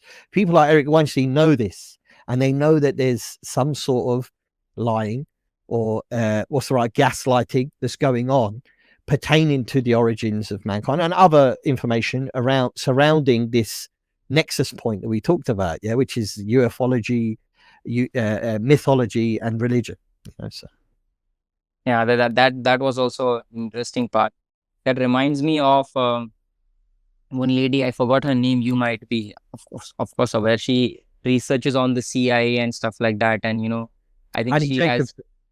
I think so. And she has a particular book where she mentions how, these organizations, they do research on so many things that you might find, materialist. They even think that is possible, like telecommunication. I don't know, something along those lines. Telekinesis, and psychic conversation. Yeah. And also the other thing is astral projection, where you can leave your body and take information and from another area and come back, where you can see it in your mind's eye. This type of thing. And this is like a fascinating topic. Allah knows best what is. is true, but whatever the narrative is, like, we have a framework to interpret that, I believe, in some sense. So coming back to, like, the origin of mankind, so we kind of address. Mhm. If we go back to one more very interesting topic, or one more opening another can and trying to address it, Yeah. which is spiritual experiences altogether. So Okay. many people all over the world, they experience like, something supernatural, and like, that this could be the jinn, like, having an experience of the jinn. Something can, sometimes it can be intentional, sometimes I don't know if it's unintentionally also, if something like that can happen or not. Mhm. But if that happens, people start thinking, oh, okay, so they cannot deny the experiences. Some might deny, but they get, because they're because of their materialistic perspective, they get exposed to this reality. So then their material is gone, but still they don't adopt God and understand that, there is an explanation to this. They come up with an explanation that maybe everyone has experienced only this, and that is how people like, think that they've become prophets or something like that. How would we address that? Differentiating a prophet actually experiencing, like, for example, is like, Jibril, like, alayhi salam, he's actually like, giving them revelation, and a person who just had an experience, or maybe he just had a near death experience, or he, for example, was on a psychedelic trip and he saw something. How would you differentiate both of these experiences? Sure. This is an interesting exploration, because first and foremost, we need to understand that there's things that we can't know as human beings, right? So we rely upon revelation, as we discussed. Yeah. On the day of judgment, Allah subhanahu wa ta'ala will bring the angels forward, and he will question them, and he will say, you know, he effectively, he will ask the angels, did you tell the people to worship you? And the angels will say, no, Allah, it wasn't us. They used to worship the jinn. That's what they'll say. So the angels didn't deliberately, or even, most, because they say most of the people worship them. So, some people may worship angels or try to worship Jibreel or something like that. Yeah. But this is obviously, it wasn't brought on by them. The Malaika, the angels, they never instigate this type of behavior. Why are we bringing angels into it? Well, because they're another non-human intelligence that exists, right? But some people, on the day of judgment, they will claim that, we were worshipping the angels. They used to come to us, and Allah will question the angels. The angels would deny it was them, and they would say they used to worship the jinn. Many of the people used to worship them. So there are events that occur to people, and it may be interpreted by that individual who doesn't have knowledge of revelation, who hasn't given any time to religion or studying Islam, and therefore they don't know what the metric is, how we measure what is and what isn't a truly, spiritual or religious event. Because a spiritual event is that which is brought on by the shayateen, by the devils and by the jinn. And a religious event is brought on by that which Allah subhanahu wa ta'ala has caused. So karama in Islam, we separate a mu'jiza and a karama. A mu'jiza is a miracle, and a karama is similar to a miracle that will happen with a human being. But then we have a third category, which is a supernatural event. And these three are separated. So a miracle happens only to a prophet. What differentiates a miracle from a karama, or a miracle from a human experience, religious experience, is that a miracle occurs at the hands of the prophets, and a karama occurs unintentionally to a human being. So one great example of a karama that happened during the time of the Prophet to one of the companions was Abu Bakr as-Siddiq. He brought some food, and the food in that vessel never went down. And it happened in his house. He brought a guest round, made the guest wouldn't eat until Abu Bakr sat with him. So he sat with him, and they were eating from this food, and it didn't deplete. So this was something that happened. Another one was I always forget his name. He was a companion from I don't know if he's a companion, excuse me, my memory's actually, I'm getting old, bro. But he was tied up by one of the false prophets who claimed prophethood in the time of Rasul sallallahu alaihi wasallam, and he tied him up and he set fire to him, but the ropes that he tied him with were the only things that burned. And there's another miracle that occurred to one of the armies of Abu Bakr as-Siddiq, and they crossed the water, and they walked across the sea, and they didn't fall into the ocean and drown. They just walked across it like there was a platform just under the water. This is another karama that occurred. So these are religious events, amazing, miraculous events that occurred to people. And obviously the mu'jiza happens. A supernatural event occurs through the shayateen. And there's many examples of these that happened in the time of Shaykh al-Islam ibn Taymiyyah. But one example happened in the time of Umar. When Umar, radiallahu anh, when he was the Khalifa, when he was the Amir al-Mu'mineen, one of the residents of Medina was kidnapped by the Jinn. He was taken, abducted, a Jinn abduction event occurred. He was taken away for a number of years. He was kept from his family. And it wasn't until a group of Muslim Jinn fought with those disbelieving Jinn, and they found him amongst the slaves. And they found out he was Muslim. I'm cutting it's a long story, but cutting it short, they found out he's Muslim, so they gave him a choice. They said, you can stay with us or we'll return you to your people. He said, I want to be returned to my people. And then he says, it was something like a black stick was above me with a light on it, and I used to follow that in the nighttime, and I would sleep in the daytime until they brought me back to Medina. Where they took him, was it another place? Was it the world of Allah knows best. We don't have answers to that. But supernatural events do happen to people. Now, we can interpret them from an Islamic perspective because we have information pertaining to the jinn. So we can give understanding to what happened. When supernatural events happen to people who don't have an understanding and don't have a link to revelation from God, it ends up causing confusion. I'll give you an example. There are many religions that came out of the UFO phenomena in the 1950s, because it really picked up in the 1940s when during World War II and the detonation of these nuclear weapons. There was a spate of UFO sightings across America, in Europe as well.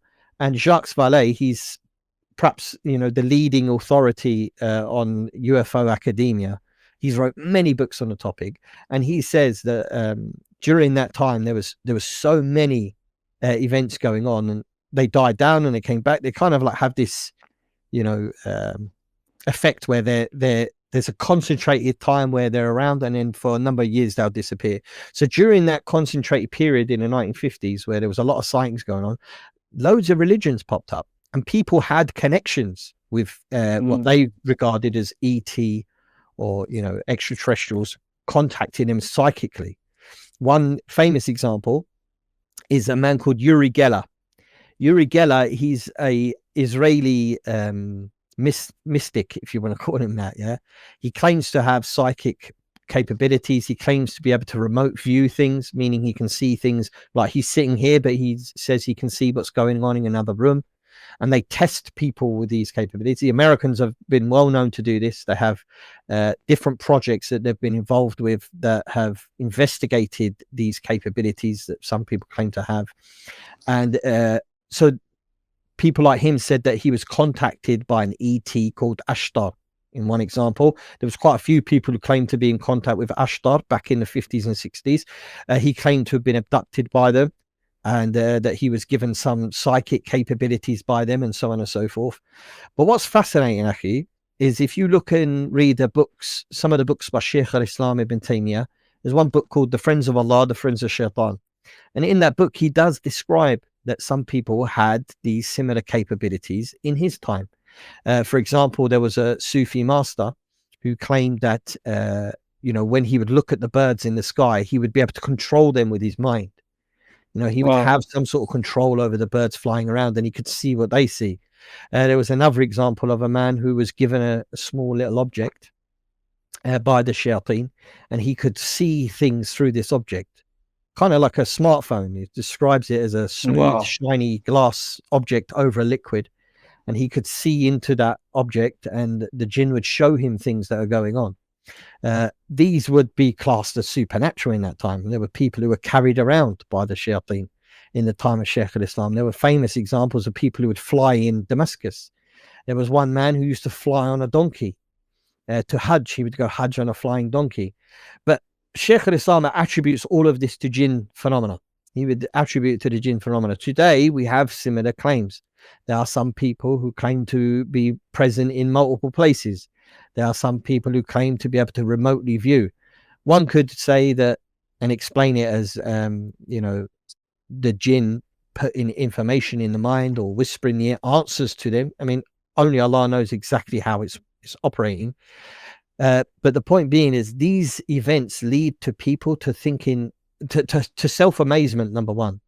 And often these, if you look at the more modern ones from the 50s and 60s, people would say that these creatures will tell them they've been selected for an important job, similar to prophethood. It almost masquerades like prophethood, that you've been selected for a mission or for a message to be brought to mankind. And they would be told to do certain things.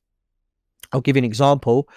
One time there was a group who there was a lady who was the leader of the group, and she was the one who was in contact with the extraterrestrial being, if you like, and they were told to go to a certain area and that to wait there and something amazing would happen. So they went one night, they waited, nothing happened. So they were told to return. She said, the beings are telling me to come another day. And they went and they went and they went so many times, nothing ever happened. The shaitan tricks them into thinking one thing, and then he never fulfills the promises that he gives to them. And Allah says it in the Quran, the promise of shaitan, he never fulfills it.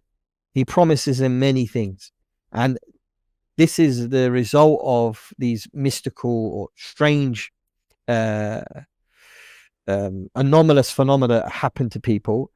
For the most part, is to misguide them and lead astray. There's a lady. Go on, sir. Yes. So just one thing, like as a caveat, I want to mention, which is, so this is different to just maybe a psychologist looking at this. He might say, oh, this is just megalomania or psychosis or something like that they are just experiencing in their mind. But what we are talking about is not maybe just something that is like, you know, a person is imagining, but these are realities, or they can have a reality. Allahu alam, Allah knows best. But seems like these cases are not just some mental issue that a person is going through, or maybe schizophrenia that a person is going through, but they have some reality attached to it, right? So there's a famous psychologist, his name's John Mack. John Mack, he was like a leading psychologist in the 1980s, early 90s. He wrote a book called Abduction because part of his research, I think he was based at one of the great universities in America, Yale or something like that. In any case, he was put onto the abduction phenomena as a research thing. And his initial thinking was that this is psychological in nature. But what ended up happening was that there was no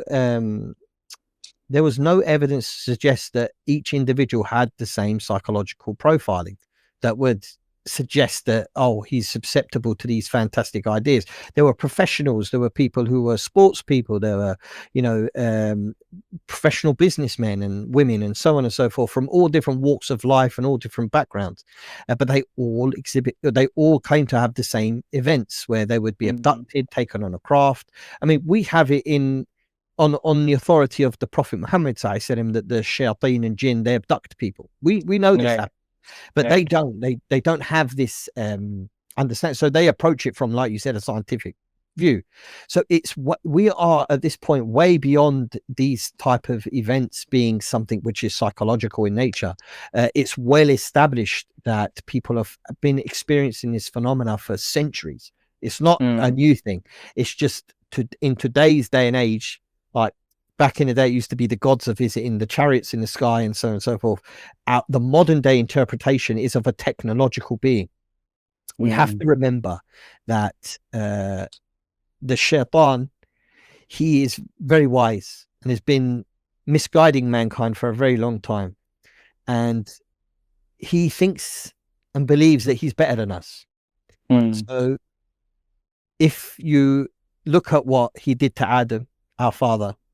It was he tricked him into thinking that eating from the tree would give him life forever. He would live forever. And Adam had already knew prior to that he had a finite life. Allah subhanahu wa ta'ala gave him 1,000 years to live, and he gave 40 years to Dawood. So he knew that he had a finite life, but Iblis tricked him and said, look, the only reason you're not meant to eat that is because you're going to live here in this wonderland forever. So he wanted to live in Jannah forever. So he was tricked. He became misguided, but he repented for it. Likewise today, the shaitan, it seems that he shows these capabilities as mentioned in Quran, like when he moved the throne of, when one of the jinn moved the throne of Bilqis very quickly from Yemen to Asham, because and this was a great miracle of Allah subhanahu wa ta'ala for Sulaiman alayhi salam. The point being is he's using these capabilities or this type of movement to cause the intelligence communities of America and the rest of the world to be in awe of it. If they could, the Americans and the Brits and everyone else, if they could get their hands on such a technology that travels instantaneously, they would love to do that, and it would give them superiority over the rest of the planet.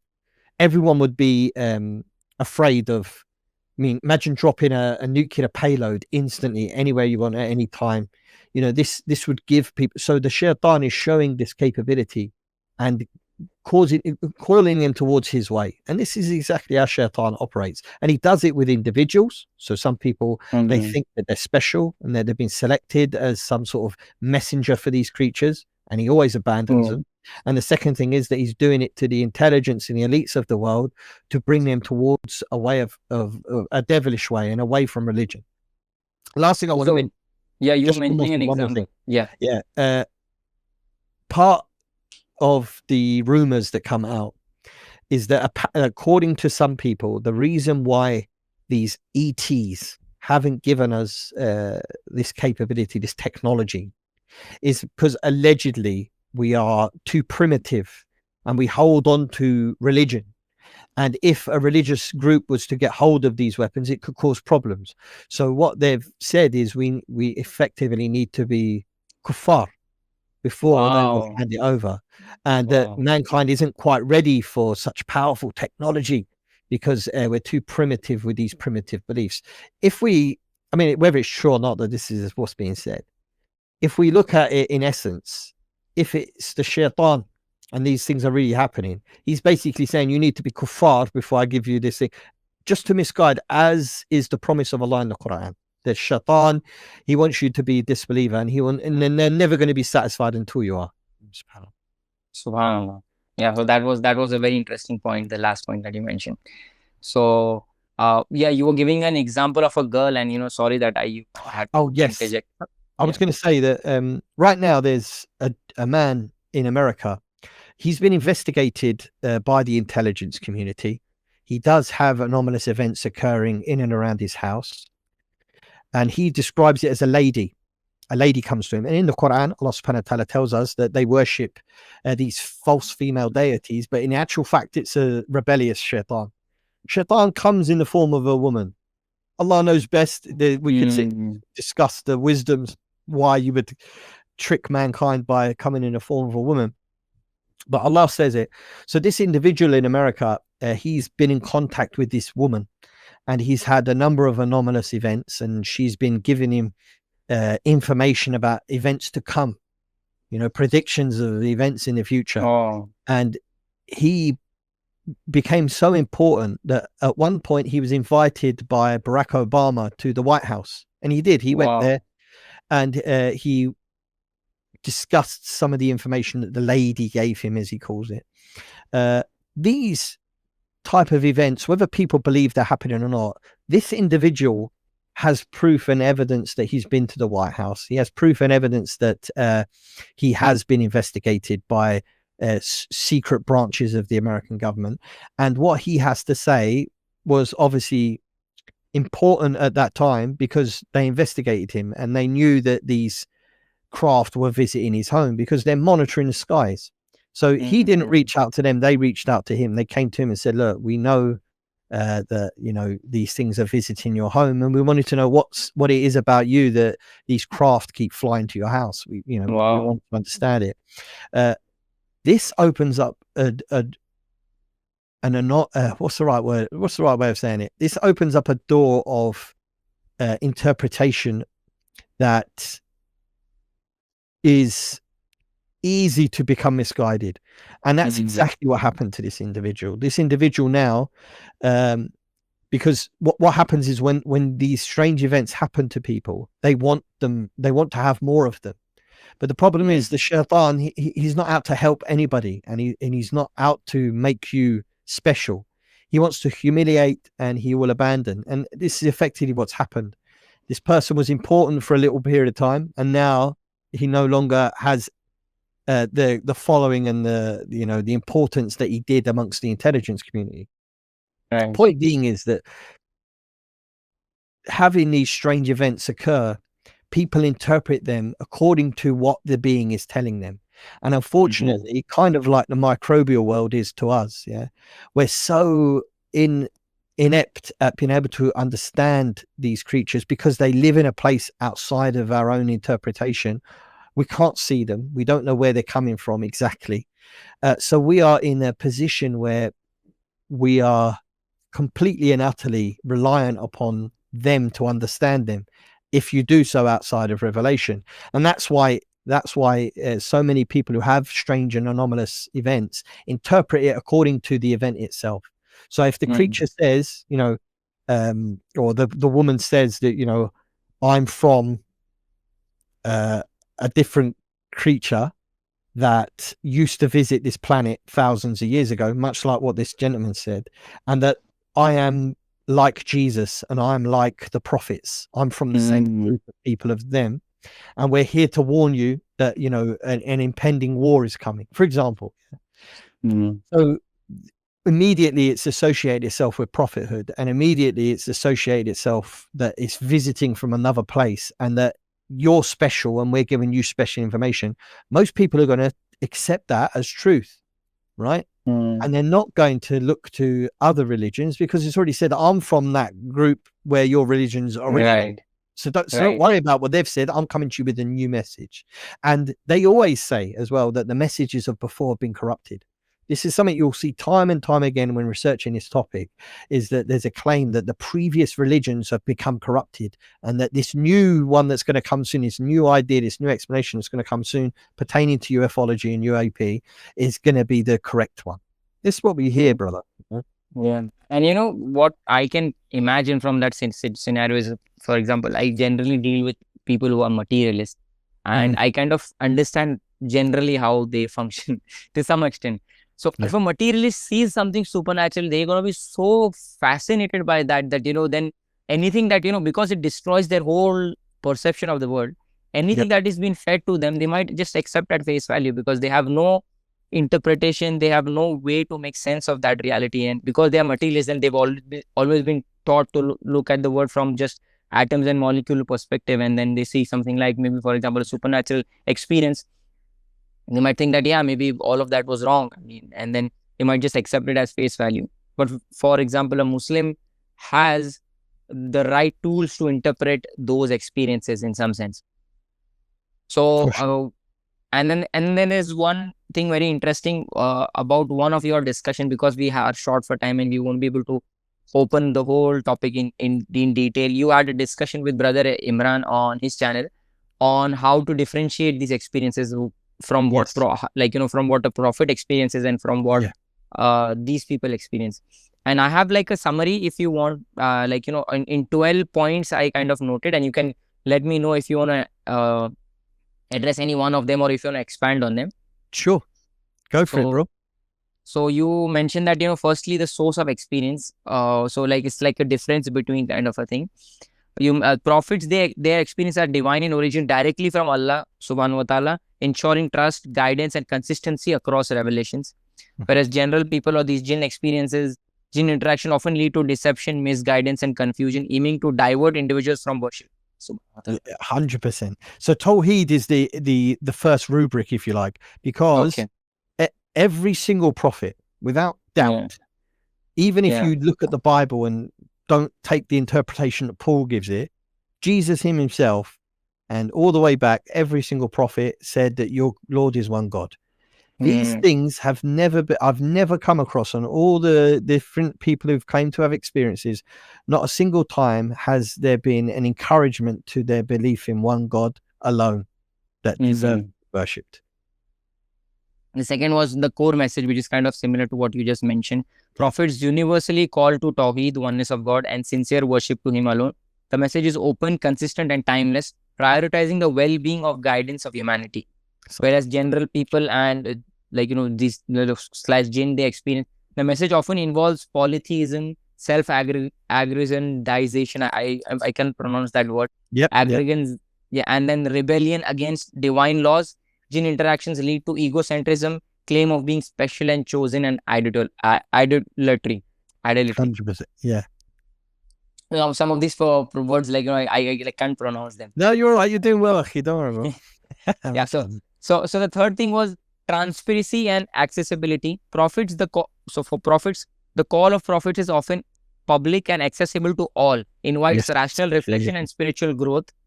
Whereas these experiences with Jinn are secretive, exclusive, and often directed to individuals in isolation, fostering confusion and elitism. Bro, you listened well, mashallah. Exactly. And then so fourth point is nature of guidance. Prophets provide structured and practical guidance, offering comprehensive frameworks for living a virtuous life, focusing on accountability in the year after. Whereas these experiences, guidance from Jinn is chaotic with no consistent moral framework. It often promises temporal benefits, power, wealth, examples, but lacks spiritual depth or ultimate accountability. Yep. Motive and outcome, prophets, fifth point. So I have 12 points. Fifth point, so hope you can bear all of them. No, you're doing very well, mashallah. So prophets, their motive is to fulfill Allah's will, and they ask for no worldly reward. The outcome is the spiritual and moral elevation of humanity. These experiences, Jinn aim to mislead, exploit, or manipulate, often resulting in harm, confusion, or spiritual degeneration. Consistency across time. Prophets throughout history have delivered a consistent message, belief in Allah, angels, the year after, and divine predestination. These experiences with Jinn are inconsistent and localized, vary widely across cultures and individuals, often aligning with folklore or superstition. Behavior and lifestyle of the recipient. Prophets have lived humble lives, embodying their message of sincerity, selflessness, and devotion. They are often improvised, but spiritually rich. These experiences impoverished. Yeah. These experiences, those influenced by Jinn, often seek personal enrichment, fame, or power, which contradicts the prophetic example altogether. Yep. Nature of the experience. Prophetic experiences are clear, profound, and intellectually sound, often involving angelic intermediaries like Jibreel. These experiences with Jinn are deceptive and manipulative, often invoking fear, mystery, and false promises. Even though they sometimes can claim that it's from an angel, but on further inspection, it makes more sense that it is not an angel, it's a Jinn. Belief in afterlife and accountability. Prophets, central to the prophetic message is belief in the year after, which individuals are held accountable for their actions. These experiences, Jinn-inspired experiences, often downplay or deny the year after, emphasizing temporal rewards or nihilism. Historical legacy, 10th point. Prophets leave a lasting positive legacy, as you mentioned. Their names and teachings are remembered and respected across generations. Whereas the influence of Jinn-related experiences fades over time, often relegated to obscurity or dismissed as folklore. Yep. And then the 11th point is moral clarity versus confusion. Prophets, their revelation provide moral clarity, encouraging virtues like justice, compassion, and humility. There's similar points, but still focus one key aspect, even though they're just simple. Yeah, they're sort of, but you are right. Morality is certainly a separating point, because often I don't want to really talk about it yet because it'll open up another can of worms, actually. But some of the things that these creatures make people do, the immoral, disgusting things that these experiences are made to do, you only need to look at some of the more famous examples of it, like I forgot his name. I always forget his name because he's a horrible man, but he was a magician in the 1930s, 1920s. Huh? That's 100% it. Yeah. Aleister Crowley was doing some of the most immoral, disgusting things in order to, appease whatever it is that was in contact with him. So and like he gives the description, I think, also of what he saw, and that was very similar to like an alien-like figure, that image that is generally popular, and many things. You've done your research, Aki. MashaAllah. Man, I bless you. I mean. So interaction. So moral clarity was his confusion regarding the jinn experiences. Interaction with jinn lead to moral ambiguity, promoting arrogance, selfishness, and confusion. Last point: accountability in message. Prophets' revelation are consistent with previous messages from Allah and are rooted in divine wisdom and justice. Jinn distort divine laws or invent their own, often contradicting established religious teachings. Yep. So that's it. Like him. Allah Akbar. Akhi, mashallah, you did an excellent job. Alhamdulillah. So, great researcher, a good student as well. May Allah bless you, Akhi, mashallah. So I just wanted to take less time on this topic, because I know once I give you even just one point, we can expand on that, and we can go deep into it. So I think this covers to some extent. If you want to add anything, you can, but this covers the differentiation.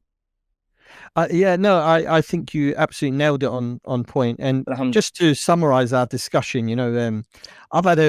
this is just a personal thing I want to mention. I've had a really busy week, and I was very nervous coming in today because I haven't had the chat. Like every time I thought, now I'm going to sit down and just go over some things before I have my interview with the brother today, and just things kept going wrong. I had to take a car this morning really early that's broke down. I had to go take that, and it's just been a crazy week for me. But I've really enjoyed sitting down talking with you, and people like yourself, and bringing this topic to the forefront is only important for the Muslims because of the effect that it's having on the American government. And it's clear that there's a battle going on over there right now between a group who want to bring this information out to the public, and they're having congressional hearings. We've had 2 massive congressional hearings now. They've opened up their own department in the Pentagon that will investigate this, called Arrow. And it's when America's working on and talking about this, it's going to affect the whole world, because they have their roots everywhere. Their tendrils have stretched across this planet, and when their policies come into effect, it affects everybody. So that's why this topic's important. A lot of people say, well, you're talking about jinn for, there's ilm la yanfa, there's no benefit in talking about, but Allah subhanahu wa ta'ala and his messenger gave us so much information on it that even though it may not have been as useful as it was maybe back in the day in modern times, but today in particular, we are finding another use for it in order to interpret events that are occurring, and to understand, the way the world is going. Because a lot, like you just mentioned, one of their characteristics is secrecy, and secrecy is something which Fir'aun himself used to great effect. The separation of knowledge between the public and the elites is what allowed him to trick people into thinking he was a god. And he ended up believing it himself, that led to him this self-belief. And this is what we have today. We have a separation of knowledge, and the people who have the understanding of the knowledge behind the scenes see themselves like gods over us, to the point where elected officials like Congress aren't given access to this information because they're viewed as temporary employees. And those are the words that were used by the people who have access to this secret information. So it is important now to talk about it, because as we mentioned earlier, my brother, this is the nexus point now. We're having scientists who are asking questions about why so much information is secretive. We have people who are having mystical experiences and trying to interpret it through the UFO/UAP phenomena. And you have religion who are the third wheel in this trifecta that's going to eventually have to have, there's going to be a showdown, right, between the three. And I think that us as Muslims, we have one of the strongest hypotheses to this whole situation, better than any other religion on the planet. And we have a book that's, unchanged, undisturbed for the last 1400 years, that claims to be the book that's going to guide us through the rest of humanity. And this book is very clear on the jinn, and it's very clear on the phenomena that's going on in the world today, and it gives us insights to it. And that's why it's important to talk about it today. I just wanted to share that, because a lot of people, they get upset when you talk about the jinn. They say it's no point, we need to talk about Sharia, we need to be talking about belief. But part of belief is understanding the jinn. And I think having a revival of this type of knowledge and truly understanding them, not just from the position of, well, I hit my wife because the shaitan made me do it, or I was rude because the shaitan made me do it. No, we need to see them for what they are. And it's a creature that's lives side by side with us, and some of them, not all, some of them want to misguide us. So reviving the true understanding like the Sahaba had, like the scholars of old had. I mean, you only got to look at Shaykh al-Islam, the way he writes about events that happened with the jinn in his time. It sounds like a Hollywood movie story, but according to him, those events were actually happening, and we could be seeing a resurgence of such strange events in our time, and being prepared for it is very important, inshallah. Yes, definitely. And that reminds me of another very important thing why we are doing this and what we have to address is the youth.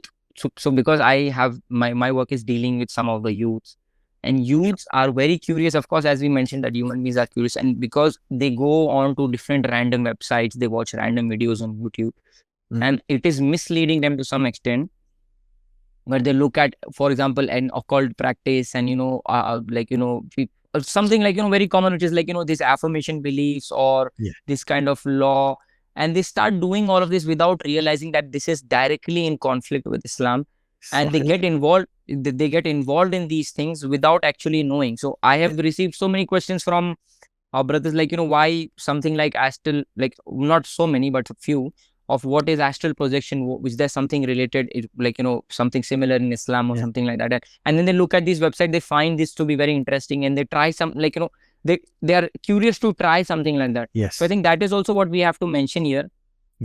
Is sometimes we forget the core message of our deen, which is like when we understand that, okay, there is this phenomena like the jinn, our religion, when we look at the sunnah, for example, and correct me if I'm wrong, this is my view. When we look at the sunnah, this sunnah basically, when we follow the sunnah, even for example, when we are going to the washroom, for example, when we are sleeping, when we recite different du'as, this is creating more and more layers between that phenomena and us. This is like a protective wall, and our deen helps to protect us from this phenomena and the influence of this phenomena as much as possible.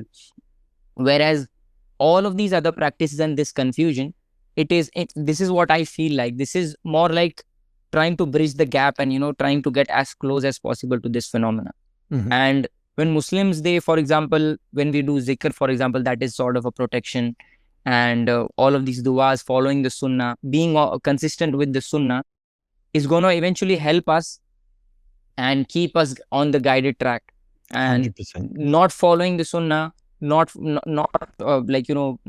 zikr, and many examples that we can talk about, is it makes us susceptible. Maybe it makes us spiritually weak, probably susceptible to get influenced by these things, and not having the knowledge altogether, again, can be a very there's a gap where if we don't fill that gap, other ideologies can misuse that and influence the Muslims altogether. What do you have to say about that? I 100% agree with you, and I like that you brought the dhikr into it, because as we mentioned earlier, Allah says that mankind has little knowledge. And because of the fact that there's areas of existence that we don't know about and we can't interpret and don't understand outside of revelation, we are susceptible to them. Adam, who had very little experience with Iblis and the devil, he was simply whispered to one little suggestion, and he ended up causing himself some problems. And we have a similar situation today. If you approach this topic without fully understanding, you can become misguided, and it happens often. I remember many years ago when I was a new Muslim, I was having a discussion. We used to go on a group called Pal Talk. It was like an app where you could talk, kind of like a, like a radio, but it would have different rooms and you can go in these rooms and talk to people. There was a young lady in there, Muslim, who said that the angels talked to her and these angels told her not to wear hijab and that she didn't have to pray. She didn't have to pray either. And it was very sad to hear because she was being affected by something that she believed to be correct and true and accurate.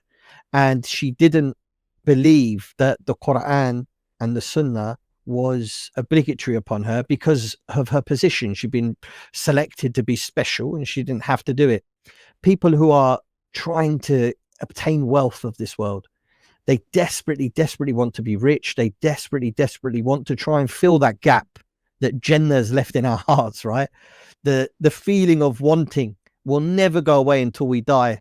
And that's why Jannah itself is created in such a way that can satisfy man. People will be given fruits that they used to have in this world in Jannah. And when they say we used to eat that then, but when they eat it in Jannah, they realize that it's not the same and that everything gets better in Jannah. Things improve and get better and better. The more you experience Jannah, the better it is. And we are such a creation that's been built to desire more and better. So we have in the world today people who have taken that natural inclination to want more and to place it here in the dunya. And they seek for the dunya. And what happens, Akhi, is that they become misguided and misaligned with the reality of their creation. And they seek this world and they'll do anything for it. And that includes shirk. That includes abandoning religion and following the devil in order to, gain this, what's the right word? To have this fulfillment in their heart of some sort of power and authority and wealth. So we spoke about why is this topic important, and also because this is the time of fitna. Then there is so much fitna out there, and I think this is the time of deception. The Dajjalic fitna is out there, and anytime what Prophet Muhammad Sallallahu Alaihi Wasallam has predicted can happen. So it's important for our Muslim ummah to equip themselves and understand that just because we see something that seems to be supernatural does not give us does not mean that whatever they are implying theologically is the truth. I think Shaykhul Islam Ibn Taymiyyah in his book mentioned some criteria for how to differentiate, if I'm not wrong, how to differentiate between general supernatural events and the true message of prophets, like how to differentiate falsity from truth. Is that correct? Yes. Yeah. So in the time of deception, we know that when Dajjal would come, he would have the power to show us some maybe supernatural events. And the fact that if we don't have a framework to interpret all of that, then that could be an issue. So this topic is definitely very important regarding connected to that topic as well. Do you agree? I mean, yes, 100%. This is why looking at the way the world is going today, many scholars have discussed that the preceding of Dajjal will be a system, an evil system. And what we have as well among, let's say, the Zionists and, radical Zionists, shall we say, they've long been desperate to bring what they view as the Messiah. So they have in their book some indication as when their Messiah is going to come. So they're trying to bring about these events. It's also in ufology. Some of the reports that we have that have leaked out, and this applies to some individuals in the American government, that some of these events are being deliberately brought into reality because some people want the apocalypse to happen. They want the end of times war to happen. So definitely a heart of a lot of this is religious reasoning, and the predictions of the apocalypse or the end of times, al-malhama, or the coming of the false Messiah, ad-Dajjal, is at the core of a lot of what's going on. Because there are people who view ad-Dajjal as the real Messiah, and that we what we have, what Islam is based upon falsehood and false prophethood. So like this is this is going to be a turning point. We have preceding al-Malhama, we have in a hadith of the Prophet sallallahu alaihi wasallam that prior to the Great War, that the Muslims and the Christians would enter into an agreement, into a pact, okay, and they would fight an enemy that will attack them from behind. Now Allah knows best exactly what that's referring to, but it talks of a pact between Muslims and Christians, and upon victory we're going to disagree as to the origin of that victory. So the Muslims are going to say we won in the name of Allah, and the Christians are going to say we've won in the name of Jesus, and there'll be a fitna, and that will start al-Malhama. After Malhama, after this huge war where the majority of mankind is destroyed, you're going to have people who are struggling. It's going to be difficult. There's going to be poverty. There's going to be anguish amongst mankind, and it's at that time that one of the phases of a Dajjal will come forward where he claims to be God. But there's something to be said about him claiming to be a prophet prior as well, because first he'll claim to be a prophet and then he'll claim to be God. Either way, in his time when he's claiming to be God, he will bring what seems to be dead relatives back to life. But in reality, our prophet, peace be upon him, he told us that this will actually be jinn in the form of dead relatives. So they will look like the real deal. They will look like your parents. They will sound like your parents, because the qareen, the jinn that's with every human being, they see how we live. They can behave and sound like us. And so there's something to be said about that particular time and that era where they come in the form of human beings to misguide and mislead. With that in mind, approaching this topic, it is the if you like, it is the expose of the Prophet ﷺ and Allah that gives us clarity as to these events that are going to occur. And in fact, there's a narration of a man who understands it, and this man is a great man.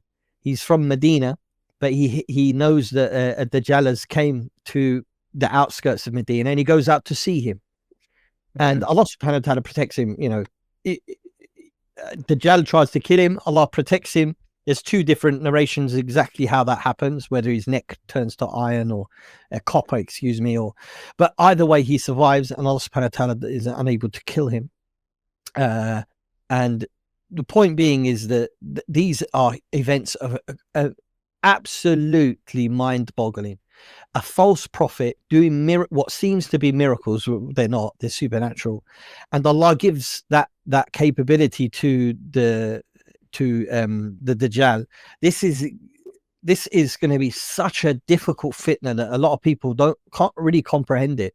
Like right now, we were talking earlier, you were saying about materialism, right? We live in a godless society, unspiritual society, and many people I think it was in Hyde Park the other day, someone said right now in our times would be a perfect time to send a prophet, because people have lost spirituality, they've lost their way, and we've kind of got to the point where we don't trust anybody in leadership. We're so disconnected from the people who rule over us, the general public, and we're disconnected from what the purpose of everything is. And with this consumerism isn't going to last forever. Like, a lot of people want more than just consumerism, and this time we're in now would be a very, very difficult time to see a false prophet arrive. It would really cause a lot of problems, and it would, people would, I think a lot of people, Muslims included, would follow, because they're desperate for something different. They're desperate for change. Allah knows best. But that is when a Dajjal will come, in a time of absolute desperation. And if it's not for the guidance and the will of Allah, a lot of people are going to follow a Dajjal. Women and men are going to rush out to meet him. Some will go out there saying, we know it's a Dajjal, and they will return to their home believing that he's a prophet or believing that he's God. So it's a time of real difficulty, and preceding these events will be, as the Prophet ﷺ described, there'll be waves upon waves of darkness. And the people at that time, they'll say, it can't get any worse than this. So during lockdown, people say, oh, this is the worst it's ever been. Mhm. And then it got worse. We had this trans phenomena spread across the world like very quickly. And now we've got, civil unrest, starting in certain areas in the Western world. And we've got wars breaking out in the Middle East that the likes of which we've not seen before. But at the same time, we're also seeing the victory of Allah. Alhamdulillah, may Allah bless our brothers and sisters in Syria. But yeah, sorry, I went a little bit around the houses with what you said, but definitely there's the element of confusion is ripe right now, and people are desperate for change and they want something amazing to happen. So now is the time to sort of trick mankind with something like the UFO phenomena. Indeed, yeah, that was a very insightful point when you mentioned that, people are starting to talk about that this is the time where we need a prophet. And this is actually also the time where people have, to some extent, moved out of materialism and they're looking for something beyond that. So this Absolutely. links back to something you mentioned in the start, which was human beings having this desire for more, and this world cannot fulfill that desire because we've come from somewhere else and our destination is somewhere else. So Yes. this again links back to this innate desire and which we have within us. The last guest that I had, or the second last guest, he was discussing about the soul, and he was trying to explain how there are various arguments to make sense of the soul. Of course, everything about the soul we cannot fathom. But one of the examples he used was, he said this is the argument from ambition, which is that this human beings have this kind of desire which cannot be fulfilled. Like No. if an animal, the point was that, if an animal has some hunger, he's going to eat and that hunger is fulfilled. In that sense, we have this hunger for meaning, we have this hunger for purpose, we have all of these hungers, even hunger for getting more. Like as you mentioned, the hadith, which is like, if we get a gold mountain full of gold, we want another one. So that is, so the world, basically, the materialistic world cannot fulfill this hunger altogether in various different ways. It cannot just give us, from a materialistic perspective, you cannot get a sense of meaning, you cannot get a sense of purpose. At the same time, even if you get all of the riches of the world, still more.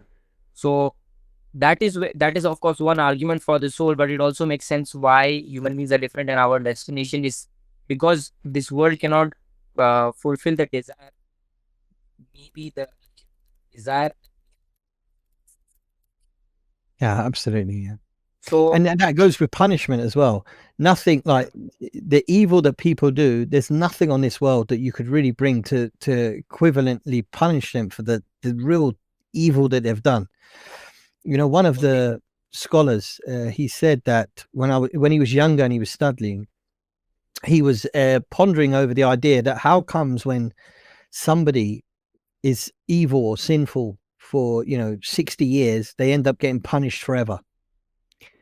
And he said, I thought about it, and if Allah allowed them to live till they were 100, they would have been evil, disbelievers until they were 100. If Allah let them live till they were 1,000 years, like in the time of Adam and the time of Nuh alayhi salam, they would have been disbelievers for 1,000 years. If Allah allowed them to live forever, they would disbelieve forever. So that's there's no punishment like the punishment of the akhirah, and there's nothing that can come close to fulfilling the desires of man like al-Jannah. So this is the perfection of Allah's creation, and I would say it's a great evidence that what we have is this innate feeling of wanting more and never really truly fulfilling it, because we're not from here, and it's part of our nature, because that's what we were created for. We were created in Jannah, and our desires were supposed to be fulfilled there. But Allah's wisdom and his mercy is that, we would be tested in this world prior to that. And those who deserve that eternal reward will be given it. And that includes the jinn as well. There will be jinn who will go to Jannah for the good that they did, because we know that they were believing jinn in the time of the Prophet sallallahu alaihi wasallam, and that they fulfilled the rights of Allah subhanahu wa ta'ala, and they became believers. And likewise, the humans who do the same. So both of us creatures will be enjoying the bounties of Jannah, including the Hur al-Ain, a different creation. That they're not human beings, the Hur al-Ain. They're made from, they're completely different creation, but they were created for the pleasure of man and jinn included.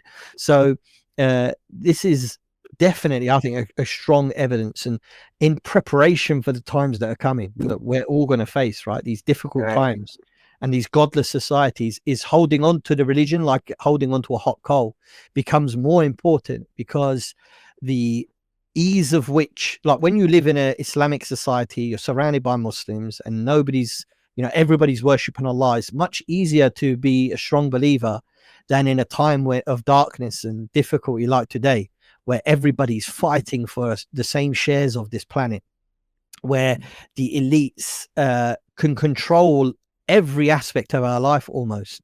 They can monitor what you do on your computer. They can see the type of things, and we can be advertised to constantly. Whenever you're on your phone, the things that the algorithm, if you want to call it that, pushes you towards, and the ideas it makes you try to consume continuously. Like even if you say no, certain videos come up, you say I don't want that, you dislike it, within a day or two it will come back around.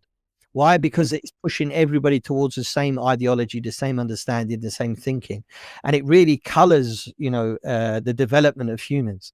1 minute we have to work really hard to, like when I was younger, if you wanted to watch a TV show, if you missed it, you missed it.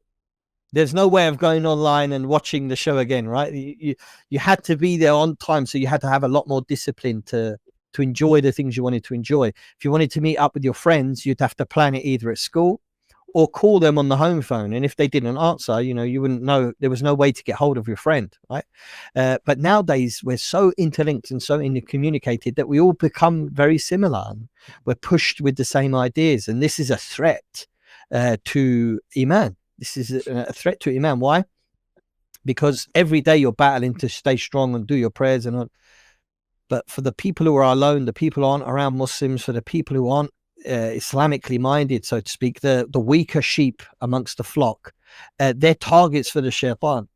And unfortunately, in the modern days we have through these computers and smartphones, people who have evil proclivities, like things they want to do, like, for example, your sexual orientation. Before, you would be shy or embarrassed to talk about them. Now you can go online in a secret room and talk about the most disgusting things, and you're going to find other people who agree with you. And this strengthens the idea that actually I'm not alone. This isn't strange what I'm doing. These aren't weird ideas that I've got. These are ideas that are shared with other people in mankind. It strengthens them to the point now which in schools, you're encouraging children to dress.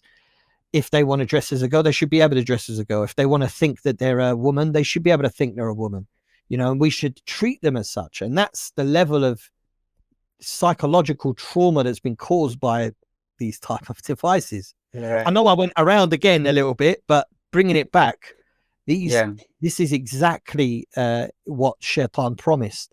He said he's going to get us to change the creation of Allah subhanahu wa ta'ala. And part of the changing is the psychological changing. And now we're having it manifest itself as a physical change, where people are paying doctors to mutilate their bodies into something that they're not.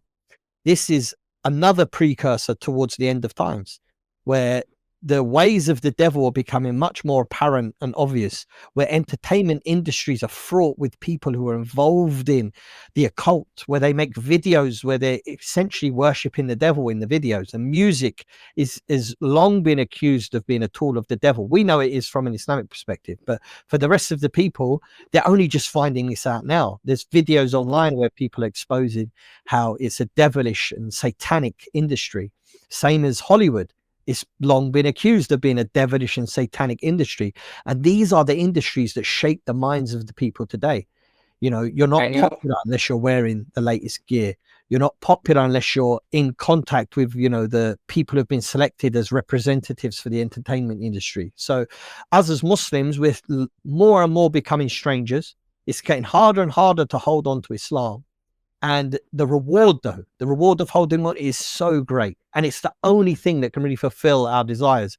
So we need to, in this dawah of ours, calling people from these, let's say, these areas of the, the phenomena, UAP, ufology, to call people to this, because the only thing that will truly satisfy us in this world is a remembrance of Allah. And the only thing that will satisfy our desires is al-akhirah. So we're trying to link all that back together and carry people into the next world upon the haqq, upon the truth. And that's the only, what's the right way of saying this? That's the only thing that really matters, isn't it? Really, being a conduit for people to find the truth and make their way to our homeland, the homeland of our father Adam. Indeed.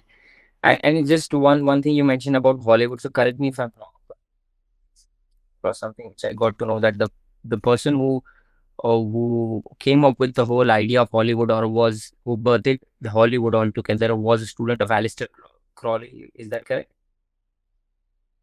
As far as I'm aware, yeah. I mean, even the rocket program in America, the aerospace and rocketry program, is also from a student of Aleister Crowley. You would be surprised at how much this all interconnects, surprising. I know I think his name was Jack Parsons, who came up with the idea of rocket fuel, and then he himself had mentioned in some book, I think, of his, where he said that, correct me if I'm wrong, he said that, he got the idea or the concept from communicating from an extraterrestrial being, and that extraterrestrial being called himself Dajjal or something relates, a full name which had Dajjal in it, something like that. Is that correct? Yeah, pretty much, yeah. So it's a fascinating, Jack Parsons is a fascinating person, because at the same time, while he was developing the rocket program, you have a rocket program in development in Russia, and I have to look up his name to refresh my memory, but he too was in contact with an ET being. You also have Tesla. Nikola Tesla said that he was in contact with Martian extraterrestrial beings that was in contact with him. You'll find even amongst the Muslim scientists who explored alchemy in the early days, many of them said that they were in contact with people from the stars, and some even went as far to say that the discoveries they made pertaining to alchemy were encouraged, by the jinn. These are sometimes uncomfortable things people want to talk about, because we often say, Muslim scientists produce this, that, and the other.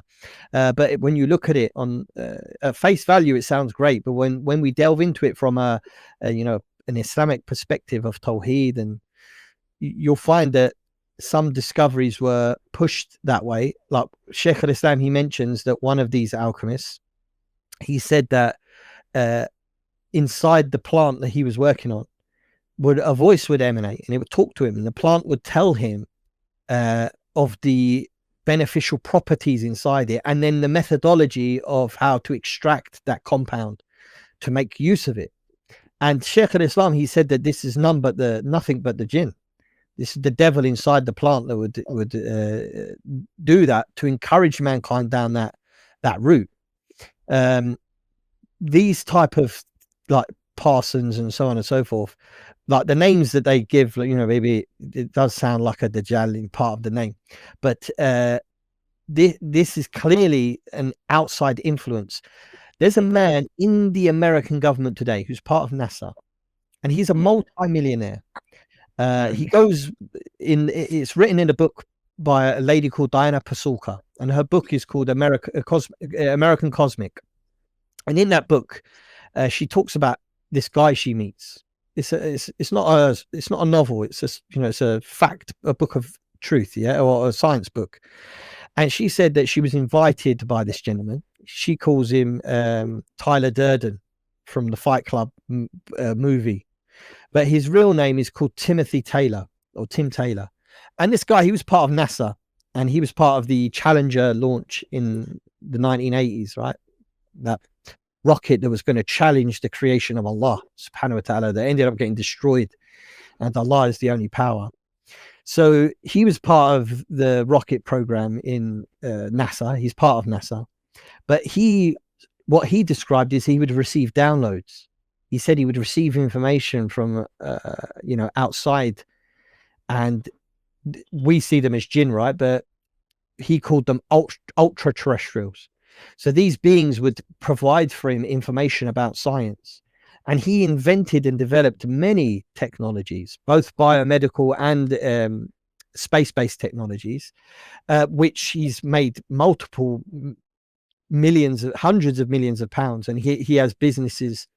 And there's many people like that, according to Diana Pasulka, who receive these downloads. And in her second book, I think it's called, one second, I'll give you the name of the book. Her second book, which didn't come out long ago, it's called Encounters, where she talks about other people who have had, let's say, interactions with non-human intelligence, ultra terrestrials, where they're providing information through downloads. So they go into like a meditative state, and in this while they're meditating, they would receive information of how to create and design and different technologies. And these people have benefited financially from this. To add one final thing on this particular topic, allegedly it's very common amongst high functioning scientists to have these type of downloads. One second. That's fascinating. Well, my monitor's about to turn off, so I don't know why. Oh, there we go. It's a new monitor, so I didn't know how to do. Yeah, so sorry about that, brother. So yeah, good. Just going back to it. So Diana Pasulka, she's investigated and talked to different people, and high functioning individuals, many of them say that they receive these downloads and they're being guided from outside. It's even, the Renaissance period and times of enlightenment, they call it. Many people say that they were in contact with what they describe as a muse, where they would talk to. Wow. You understand this? You know about the muse. So it's where I don't actually. Okay, so a muse was like it's like an allegorical statement normally that people say that they're in contact with their own consciousness. They're trying to figure things out, but some have suggested that it was actually another creature, like an ultra terrestrial, that would be guiding them psychologically, of how to do things, and giving them advice in life and so on and so forth. So some are quite vocal about it and say, yeah, not all of what I've discovered and done is through myself, but rather been guided towards it. And they also put this down to certain phenomena, which they call what's the name of it? I forgot the name. It's where synchronicity, that's the word they use, where you have strange synchronicities, where you'll be working on one particular topic and you bump into someone who would add to your research or whatever. So they would say it's not happening by accident. This is synchronized. This is meant to happen. It's kind of like qadar, as we would call it, but this is something else that maybe an external being is encouraging them to make these connections. Wow. The thing is, it all sounds very strange, and to Muslims, doesn't really affect our religion in any way, shape, or form, but it's how they're interpreting it, and the way they view it is that it's from an outside entity, an ultra terrestrial, guiding them towards the technologies and things we have today. And one could wonder and ponder over the ideas of why does society from the top down encourage so much anti-Sharia ideas. One could argue that, from definitely from a psychological perspective, that people's minds are completely 180 the opposite to what Quran and Sunnah is. And I don't think this is happening by accident. Actually, I think this is definitely planned, and this is part of the plan of the Shaitan regime. MashaAllah. So I mean, again, even before that, this is something new, but now my interest has been, my focus has been on this. So first things first, which I liked, which you are giving examples of scientists altogether, or these researchers who themselves are giving their testimonies of being in communication with external entities and those things. And at the same time, we have other scientists here who promote scientism and think that the science is altogether the only field of knowledge that can give you all truths of reality. So within science also we have this this disparity here, which is some people who actually think that their research itself requires communication from external beings, or they get some assistance from there. At the same time, here there are other people who just think that just by some experiments, repeating experiments, they can know all aspects of reality. And like, it is quite interesting that many scientists themselves have started to argue within this view of scientism and materialism. They say that science itself altogether has become very materialistic, and it has got they try to trace back and see that it has got like stuck in so many of its fundamental assumptions, and some of those fundamental assumptions need to be only then science can progress, because it's got on a stumbling block. For example, many topics like consciousness and other areas where because of the foundational assumptions of science, it cannot progress, like it's hit a big wall. So the assumption needs to be tweaked. One example is, for example, Rupert Sheldrake. He has written a lot on how he calls it the science delusion of how this has happened. But what you are telling me is another view of science altogether, where scientists themselves, even though this is being fed to the public, they themselves are involved in something completely opposite of what's being fed to the public. So that is kind of very... It is, isn't it? I think maybe, and look, it's not just modern day saying it. We have Sheikh al-Islam ibn Taymiyyah talking about a similar phenomena in his time. So it's not that that us Muslims today, me and you and the people who are talking about this topic, are the first ones to discuss it. It's already been discussed. And it does seem that the superpower of the time, which was in the time of Sheikh al-Islam, was the Muslims, that you'll find more of this affecting the people who are the superpower. Likewise, we see today, like when Rome was a superpower, they had strange phenomena occurring in the sky and people feeling that they were godly, in contact with the gods. You have the same amongst the Greeks when they were at their time, the thinkers and shapers of humanity with their ideas that they had. You also have when the Hindus were the well, I mean, there's some questions about the true history of, the books that they have, but definitely there's some sort of echo amongst their history of when they were something and things were being built and produced and carved out of the bedrock in the time of the Hindu way back. I can't really say that I attribute it to Hinduism, because I'm not saying their stories are accurate or anything, but certainly there's some indication that there was outside influence according to what data we have.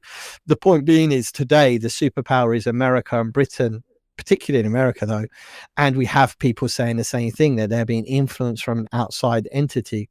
Some of the people who are part of this UAP cover-up in the American government have alluded to some of these craft being gifts that they've been given to us, and that they, whatever gave it to us, wants us to have this technology and learn about it.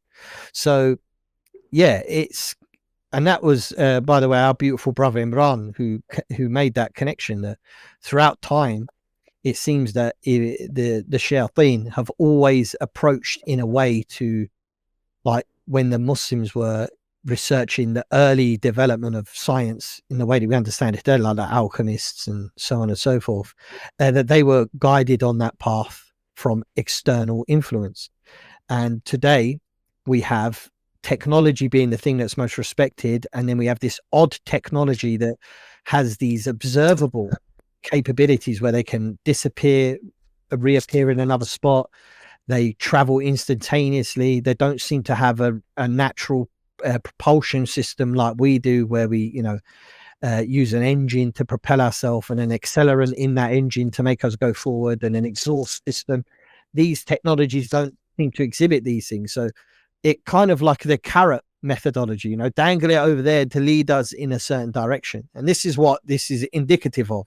And when you have people saying that I'm in contact with them and I'm being encouraged to create these type of technologies or design these type of things that have led to computers, phones, and these social media apps where everybody is encouraged to think and feel the same way about things.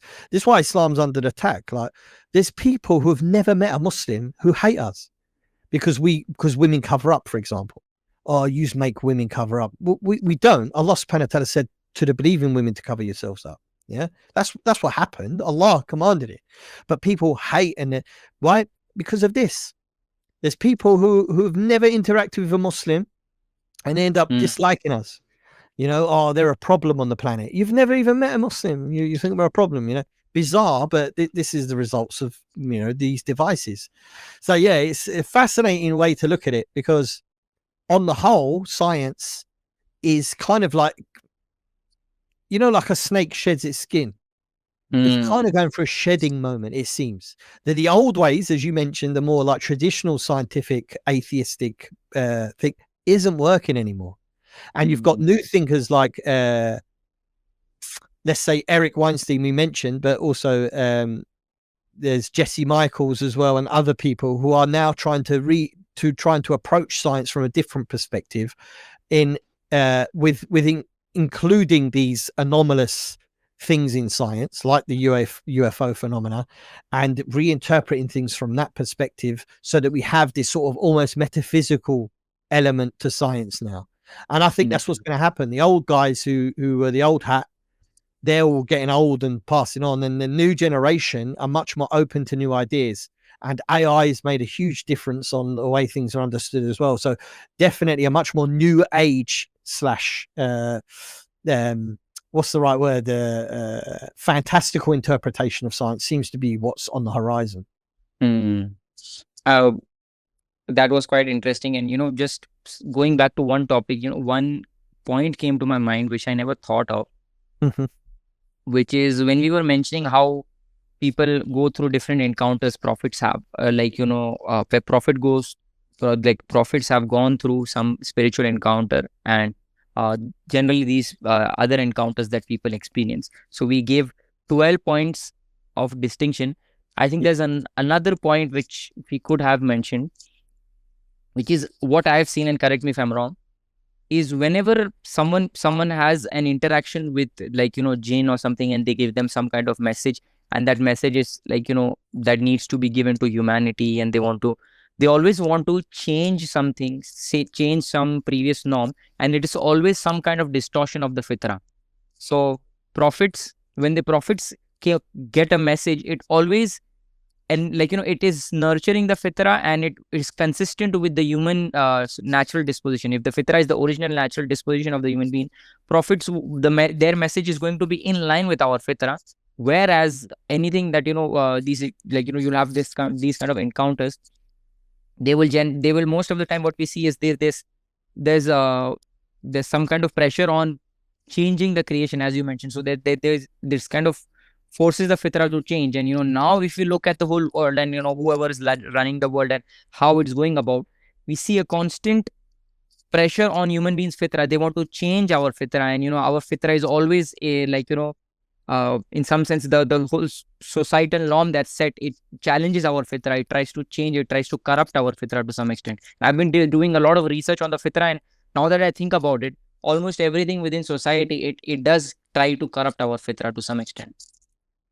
And that's from, yeah, I was going to say, that's from the top down. People who are making decisions about what's important to mankind and the type of things we should be investing in, for example, is coming from the top down. And for whatever reason, the idea of changing your gender became so important over the last few years that companies around the world started to invest in advertising that was encouraging and open to gender dysphoria as a real way a human being should live. It went down into so it's in business, and then it went into education. So the education system, from colleges and universities down to, you know, kindergarten, if you call it that, or play school here in the UK, or reception, everybody had to be inclusive of these ideas, and then it became legally binding. Now, when did this happen before? This happened in the time of Lut alayhi salam to the people of Sodom and Gomorrah. Whenever Lut would speak out against the evil that they were doing, what did they do? They made rules and laws against Lut. They banned Lut. If you read in the Quran, they say, did we not tell you that you're not meant to host any guests? Why? Because he was too pure.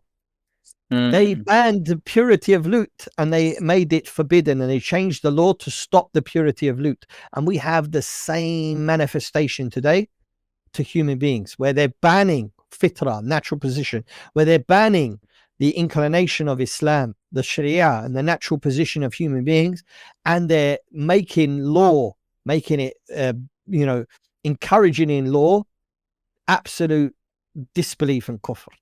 And that's from the top down. And it makes you wonder when you see videos of them worshipping effigies in a wood, burning things, and it claims to strange secret societies where they go to islands and they do things to young children and so on and so forth. It makes you wonder what is really making the decision and what is really controlling mankind and who is really pulling the strings, as to where mankind is going to end up. And the evidence suggests that certainly, whether it's a human being or it's Iblis Nirajim himself that's doing it, either way, it's a devilish mindset that these people have. Right. And so I started this conversation with talking about desire, and then of course we covered many topics in between. I want to go back to the desire, and I want to float around the idea of, now that the human being has this desire of gaining something and which the material world cannot satisfy, I want to think of what makes an individual actually move away from the worship of one God, Allah subhanahu wa ta'ala, to worshipping these entities and gaining, doing pacts with them and all of this. What would you think would be the cause of this? I would say, no, look, may Allah forgive me if I'm wrong. I'd say it's because we're forgetful. Adam forgot and we forget.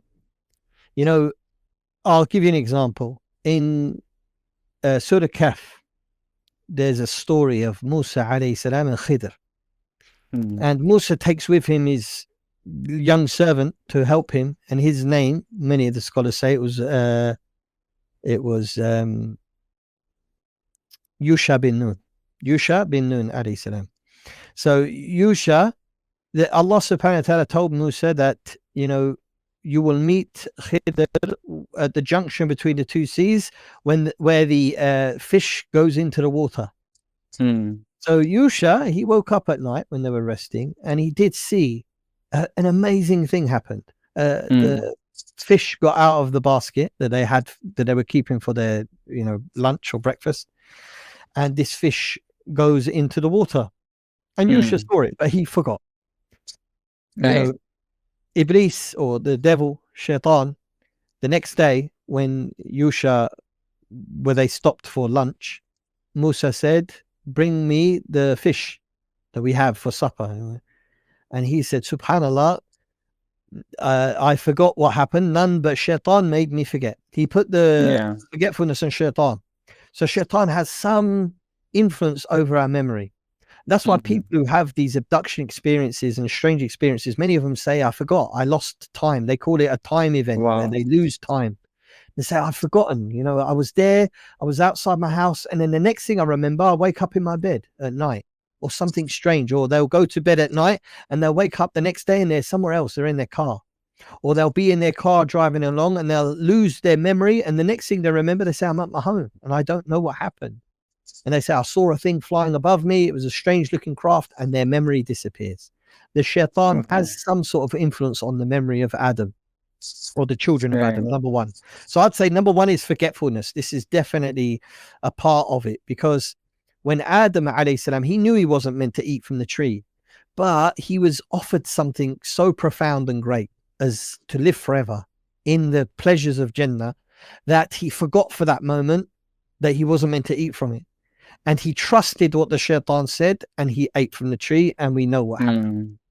And likewise today, I think that's what happens. People have lost their way. They've forgotten the origin of mankind. They've forgotten not that we were created to worship, because that's innate. We will worship something. This is part of the Fitrah. But I think we forget that this is a test on this planet, and we forget that it's us versus Iblis. The son of Adam versus Iblis and his tribe who are against us. And because we forget these things, we end up aligning with some of the things that Iblis wants us to do. Why? Because we're seeking that Jannah deep in our hearts. We're seeking that eternal bliss, that eternal paradise. And when we see something amazing, and we, as Allah describes the people of Lut, They were in their drunkenness. It was like giving into their desires so greatly that they became drunk from it. You know, they weren't acting and behaving in a normal way, stumbling around trying to fulfill their sexual desires and needs inside themselves. And I think that this is altogether, this produces this result where mankind we forget what we're doing here and the purpose of our lives. We forget that we're the son of Adam and that we think that we're some sort of son of some monkey. Yeah. And that opens the door for us to do whatever we want. And we ignore that fitrah, because a lot of the time our hearts guide us to what's right and wrong, but we ignore that and we do the other thing. And the reason we have tawbah and mercy, just to finish off, Akhi, the reason we have these mechanisms in Islam is because not only because Allah is the most merciful, but because he wants to forgive us. Not that he can, he wants to.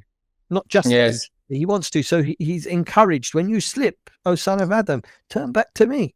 And this includes the jinn too. The jinn can do tawbah as well and ask Allah for forgiveness. So we need to be reminded, and that's why the Quran and the Quran is not only just a book of warning, but it's a reminder.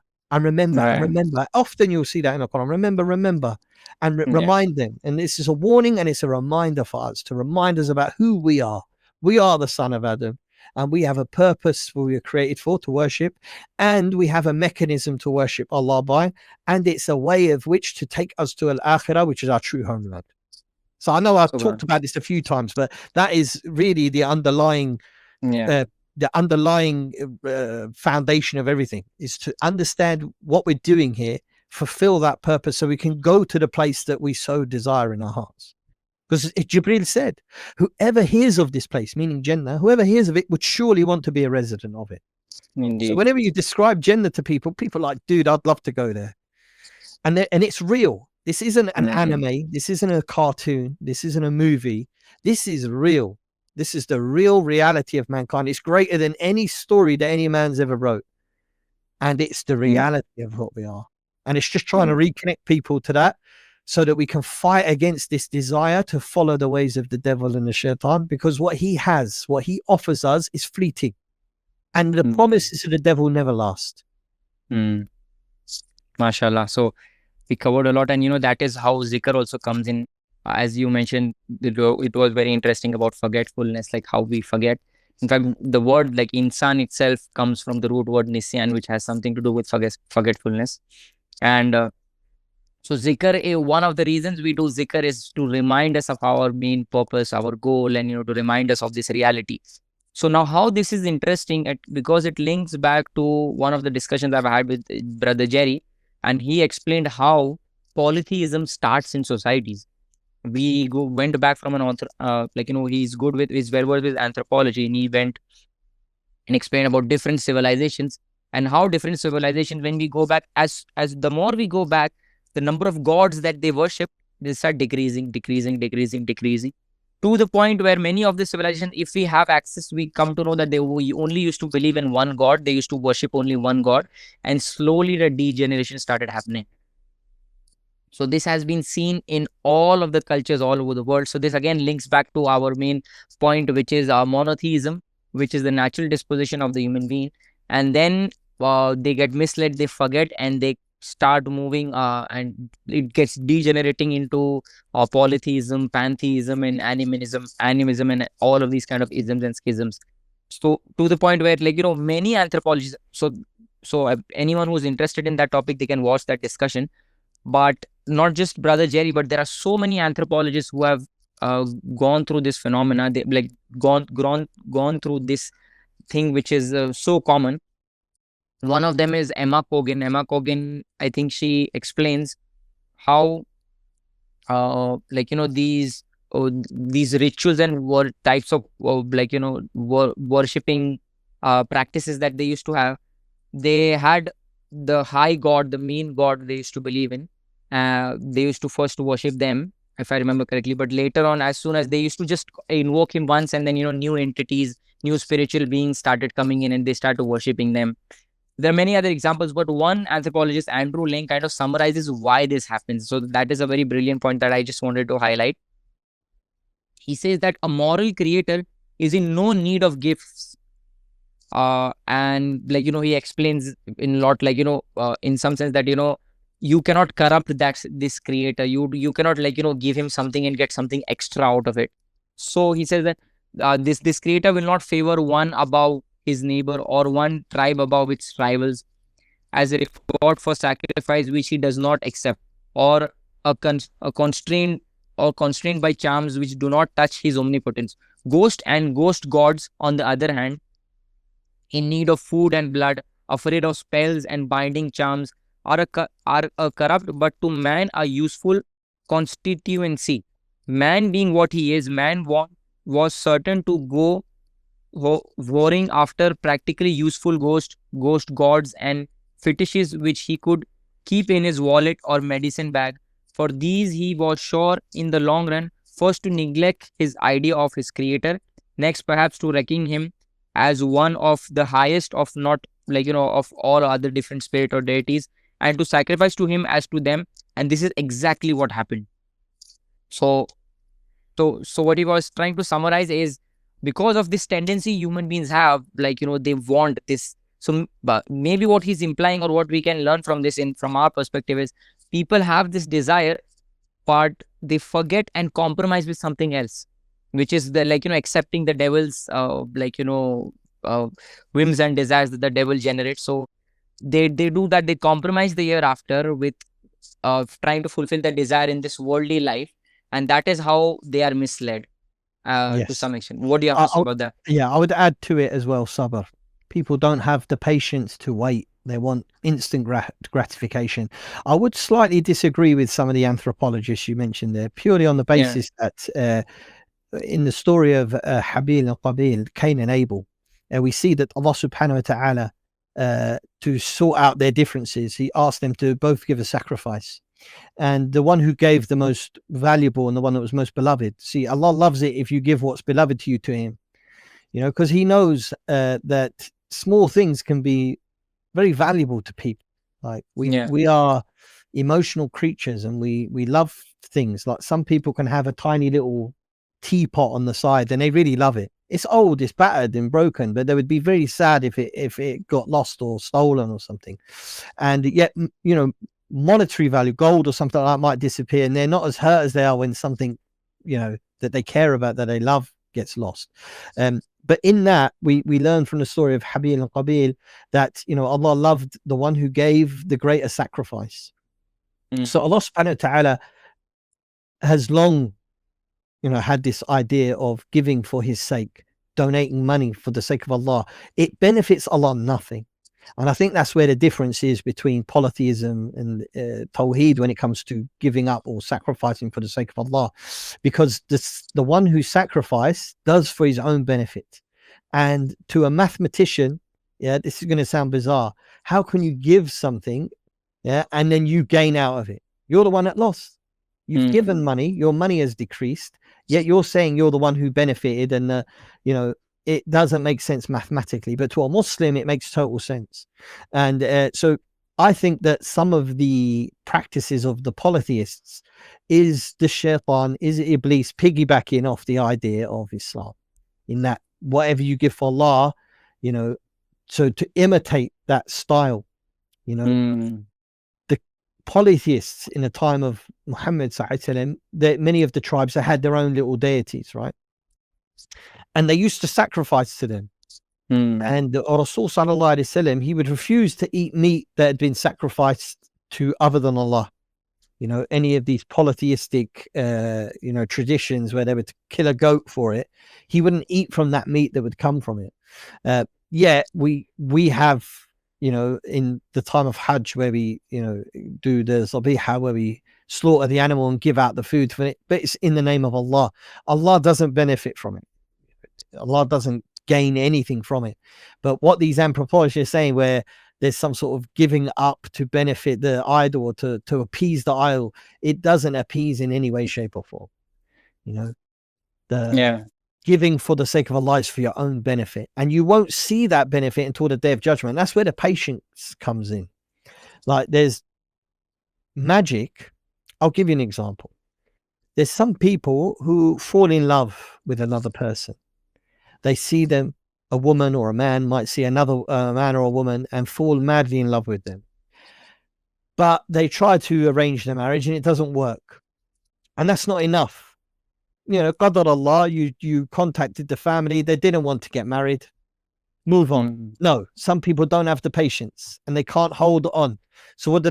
They go to other people and they say, how else can I get this person to fall in love with me? And then eventually the word will, you know, get back to a magician or a, you know, a witch, and she'll say, I will help you fall in love with that person. You need to bring me a lock of their hair. You need to bring me this. You need to bring me that. And they would devise a plan to try and make that person fall in love with them.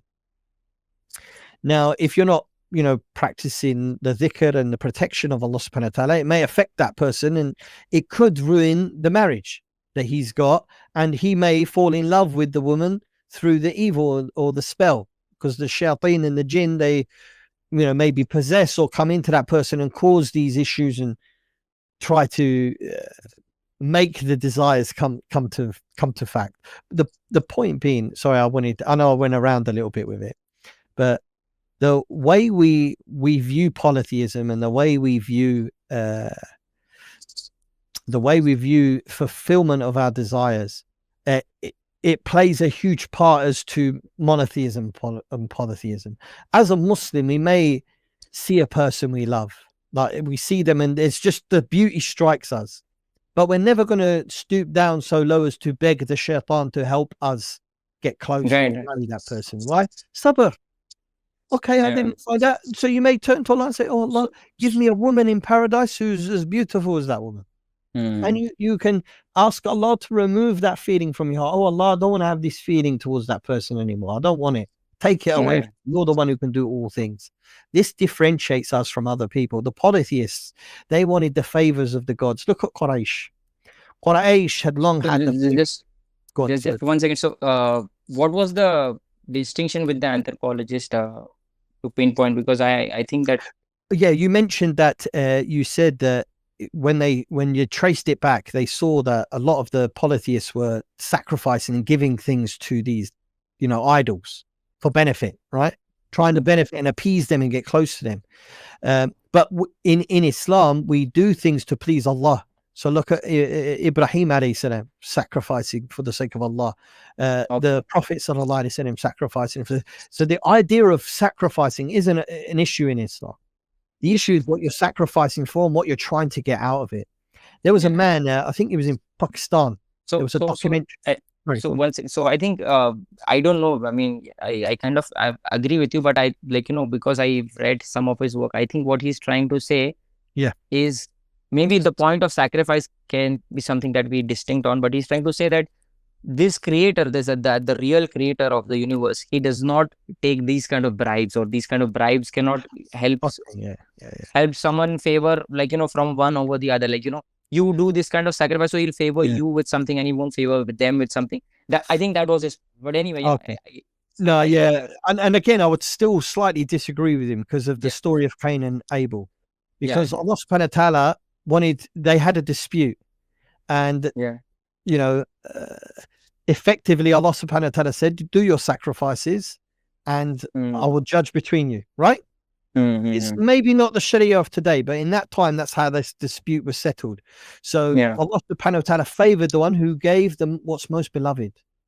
So even today, we will be, the people will be differentiated between on the day of judgment by how much good they did. That good will not take them to Jannah. Rather, it's the mercy of Allah that will take us there. But the bounties in Jannah will be differentiated by the ones who gave more to Allah. That's why the Shaheed, the one who gives his soul for Allah's sake in protection of Islam and protection of the people and protection of the son of Adam, doing so seeking Allah's pleasure, he will have the highest places in Jannah, right? Compared to the one who doesn't do that, he may still make it into Jannah, but Allah will differentiate and prefer those who give more. So in essence, the more you give for Allah, the greater your reward is going to be. But it's not necessarily a favor in this world. So the Prophet sallallahu alaihi wasallam, he one time, it's a famous story, a lot of people talk about it. He one time woke up And there's in different narrations, it's different people, but in this particular narration, it was Umar ibn Khattab radiallahu anh, who came in on the Prophet ﷺ, and he saw the marks of the ropes on the body of the Prophet ﷺ. It was marked him up. They used to lay on rope beds. It wasn't comfortable beds like we have today. Yeah. When he saw that, he became emotional. And he said, you know, the people, the kings of Persia and Rome, they lay on these mattresses, and you are the messenger of Allah, and you're laying on this rope, and it's harming you, and it's causing dents on your body. And he said, yes, you are right. I am the messenger of Allah, but this is the reward for their life is now. Yeah. Whereas our reward is in an akhirah. So the Muslim, he doesn't feel upset if somebody sees some wealth on another person in this world. There may be some bad Muslims, people who are not following the way of Islam, and they've become very rich, and they'll show off. They'll say, look at the favor of Allah upon me. You know, even Quraysh used to say it. You know, the way they viewed is that, and Fir'aun as well, he criticized Musa because he didn't have gold bangles. Where's his gold? If he's the messenger, well, why comes he ain't rich? When Bani Israel demanded from Allah king to fight under, Allah chose for him Talut. Talut was a poor man. They said, we wanted someone who was rich. Wealth and things like that doesn't mean anything in this world. But if the anthropologist was talking about like Allah doesn't favor someone in this world, that's absolutely true. Sometimes you would see a poor person and he may be the most favored by Allah subhanahu. Exactly. You know. Exactly. Sorry. Sorry about no. Yeah, no, it was good that, you know, we also like, you know, expanded on that. So just to summarize, we've spoken about so many things. The first question that I'd ask you, how would we make sense of something like jinn from something external to religion? Like now what we've spoken about is number of different historical narratives, current narratives of like, you know, with extraterrestrial being, as you give examples of like, you know, trying to communicate with extraterrestrial being is not something new that's there. It's always been there. It's been in different civilizations used to have different practices to communicate with them. But now what we find at our times is it's very secretive to some extent. It seems to be, Allah knows best. And as laymen, we are the laymen, we find this phenomena, this UFO phenomena, which kind of links a lot to secret groups or some secret sea that's been hidden from us. So one thing that we did not address much in the conversation, because we summarized, we covered a lot of topics, but one thing which is, how would we link the UFO phenomena with the jinn very briefly, because I know Brother Imran has a very brilliant article on it, and I'll link it in the description, inshallah. But can you very briefly give us some reasons why the UFO that we see now is linked to the jinn, or seems to be linked to the jinn? For sure. So yeah, just to give you summary evidences, the jinn fly. These creatures, or this technology flies. The jinn are able to transport in an instant fashion from one area to another. These craft exhibit the same qualities. These things talk to you inside your mind. They can, what people describe as psychic telecommunications. The jinn whisper inside the mind of people. The jinn, these creatures, what the non-Muslims have described it as a hitchhiker effect, meaning they can follow you around, almost like follow you to your home. The jinn can come in your home and follow you around, and they can become attached to people. These things come in different forms, so they sometimes look like bugs, sometimes look like wolves or dogs, huge dog-like creatures. And the Prophet said that the jinn come in different forms: snakes, dogs. Shaykh al-Islam mentions birds and human beings, so they come in the form of human beings. They seem to exist in a place where we can't see them, so then some of them have described them as ultra terrestrials, or, you know, ET and so on. And the jinn, they live in a place we can't see them, and they visit us they come to this, and they let's say manifest themselves on this world in different ways. The people who talk about this topic, and like Jacques Vallée and such, they say that they're historical. They've been here for a long time. And this modern manifestation of a techno creature is just a version that they're coming in. And we know that Iblis is ancient, prior to mankind, has been coming and affecting mankind for many years. They've affected previous nations of mankind who was misled by the devil, as Allah subhanahu wa ta'ala mentioned in the Quran.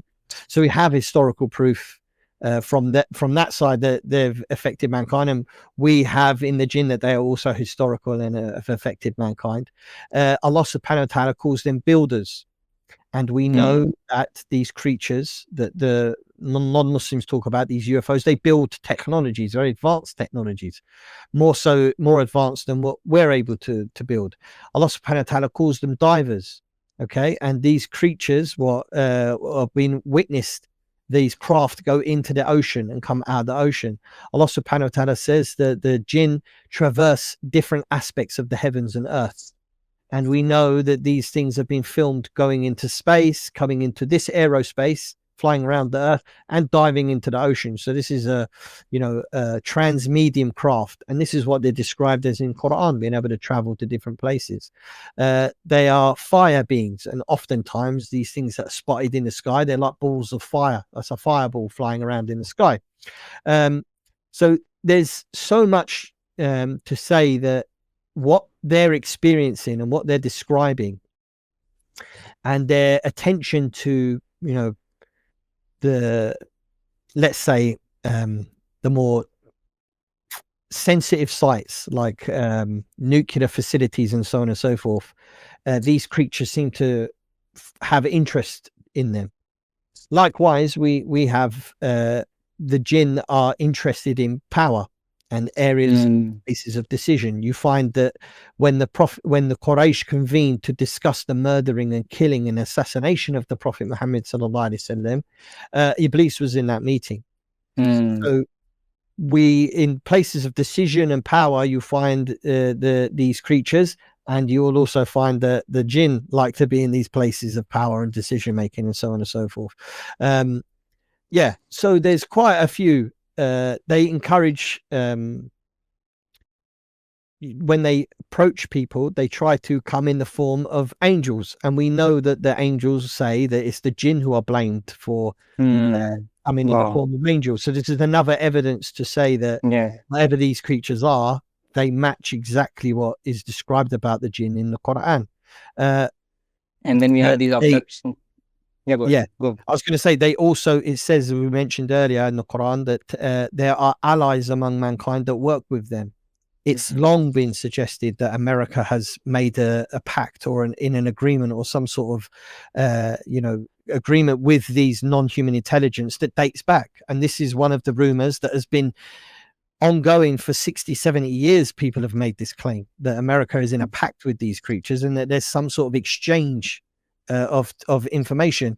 Some have said that human beings are given willingly over to them in exchange for technology. This has been a claim that's very old. It's not like someone just said it last week, but whistleblowers going back 60 years have made this claim. So with all that in mind, and the fact that Shaykh al-Islam mentions that device that was glass liquid over shiny smooth glass over a liquid, where you could see one another, talk to them, ask it questions, and see people, almost like a CCTV type thing. It matches what we mentioned earlier about Colonel Corso saying that modern technology is derived from the technology that was crash landed. So there's so many areas where it matches exactly with what the shaitan and the jinn are, that it's almost like you've got to bring evidence now to prove that it's not the jinn, because it's such an overwhelmingly it matches in every way with the jinn, and it's the best hypothesis I have. Wow.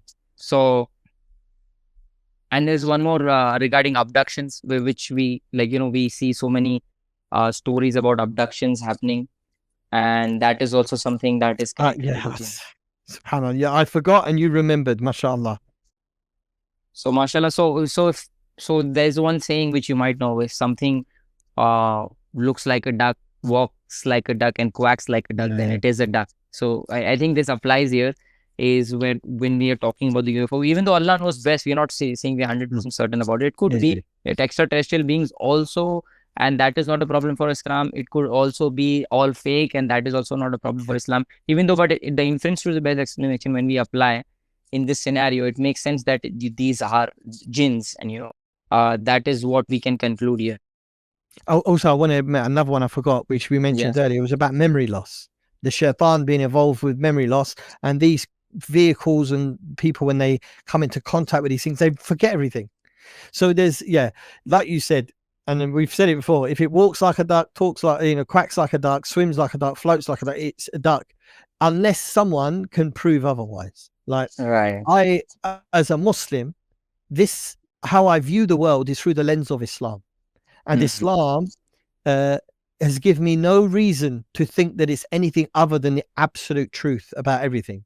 So when I view this topic through the lens of a Muslim, and with the understanding I have of Quran and Sunnah, I see that this topic identically matches what we have narrated to us from Allah and the Messenger ﷺ about the jinn. So I don't have a big issue in saying that this is the jinn over here.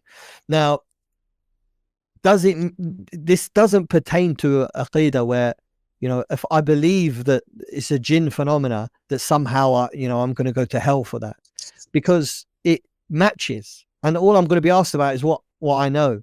And what I can see is that this phenomena, even though we can't be 100% sure, but it matches so well that the best explanation we have is the jinn. And unless something comes along that is otherwise, or brings us evidence or proof that it's not that, then we can adjust and reevaluate at that point. But right now everything matches with them, and that they are a creature that inhabit this earth and affect us on a daily basis. So we don't have a big issue. Like, it's not, if anything, it's not new to us as Muslims. It's new for them. It's new and novel for them. And that's where the dawah gets important, because a lot of people are finding out about this topic, and they're listening to the new age people and the new age understanding, and they don't realize how historical this thing is. Ufology is a new topic that's investigating something that's very old. That's where Islam comes in. It links it back throughout the ages of mankind and gives it its truth. Like, this may be a new iteration of it, but it's just one of the long lines of plans of Iblis against mankind. That's all it is. MashaAllah. So I think we've covered almost everything. Now I don't want to open new cans of worms, because we MashaAllah, this is a lot. Inshallah, if we ever get the time, maybe we can do some other topics later. Let's see how this one gets, how the people react to this one. And if you want me back, you can bring me back. I would love fascinating conversation. One thing that we did not touch was maybe something like black magic and things like that. We can do that some other time. Definitely, yeah. One question I have, which is, there's one book known as the Passport to Magnolia. If you know that. So I haven't read that book, but I saw people promoting that book, saying that this book refutes materialism. How is that the case? Can you explain? So I've gone through Passport to Magnolia and Dimensions and a few other books of Jacques Vallée, and he is a fascinating man, actually, and he has definitely has knowledge of jinn and shayateen from an Islamic perspective, as well as biblical, and so on and so forth. I think why people might say that book is definitely a work that goes towards refuting materialism is because it presents a missing link, right, to the human story. And metaphysics is something which you have to close your eyes to. Like we mentioned earlier, it's kind of like trying to interpret the world just through your hands, and that's what atheists are doing. They're closing their mind, they're closing up. What his book does is open people's eyes to the mythos from the human history, as we mentioned earlier, and that there is some credibility to these mythos. Like this, let's say that tomorrow the American government open the doors and say, look, guys, these are the crafts that we've recovered. This is the body that we found in one of the craft. This is what these things look like. We've got videos and pictures of these things that we've, people have caught and videoed and seen, and we've had interactions with them, and these are their vehicles, and this is some of the stuff that they use, and so on and so forth. And then America gets nuked, destroyed. And all we have left is a newspaper clipping or an article from that. And then, as we mentioned, a few hundred years later, people open it, they're going to say there was a time where people thought that these things, they would reinterpret it in the lens of atheism. They're like, this can't be true. It's a false story. It's a false narrative. And it was just a mythos in that time. And that's what ufology is right now. It's a mythos. People who haven't seen one, who have never interacted with or seen these things flying around, or seen an alien being, crash or whatever, the people who haven't will never see it as a truthful thing. It's just a mythology that's surrounding us. And you've got to look at it from that perspective, that throughout the ages, the elites had some sort of interaction with them. Their people never really did. It was viewed as like a mythos. Yeah. And that's kind of like what we've got today. We've got some people who are adamant that these things are real and true and it's going on. It's been kept secret from mankind. And the rest of us don't really know and don't really care. So in 100, 200, 300, 400 years, this event, these UFOs, it will just be a rumor. There were some people who said they saw lights in the sky. There were some people who said that technology was crashed, but we don't know if it is true or not. It was just mythology. And then they'll show pictures of what people said aliens look like, the little green men with the little silver suits on, or the little balls of fire flying through the air. And that's what it'll be interpreted as a mythos. So what he does with his books is kind of like put you on that understanding that this is much older, and it's been affecting and part of the human story as far as you can go back. Wow. And that is a lens which most people don't have when looking in history, that these mythoses could have had some element of truth to it. We have it in ours, right? When you interpret some of the Sufi writings and statements and claims about their quote unquote awliya, it seems like magic. He's in two places at once. When you read the books of Shaykh al-Islam, he gives you the lens. He says, actually, what was happening is that a devil was taking the form of these awliya. So it would seem like he was in two places at once, but he wasn't. And he bases that on a witness statement of a man who used to be a Sufi master who repented. Yeah, he used to be in that group and he repented. And he said that I was in contact with a black dog, and that dog was a devil.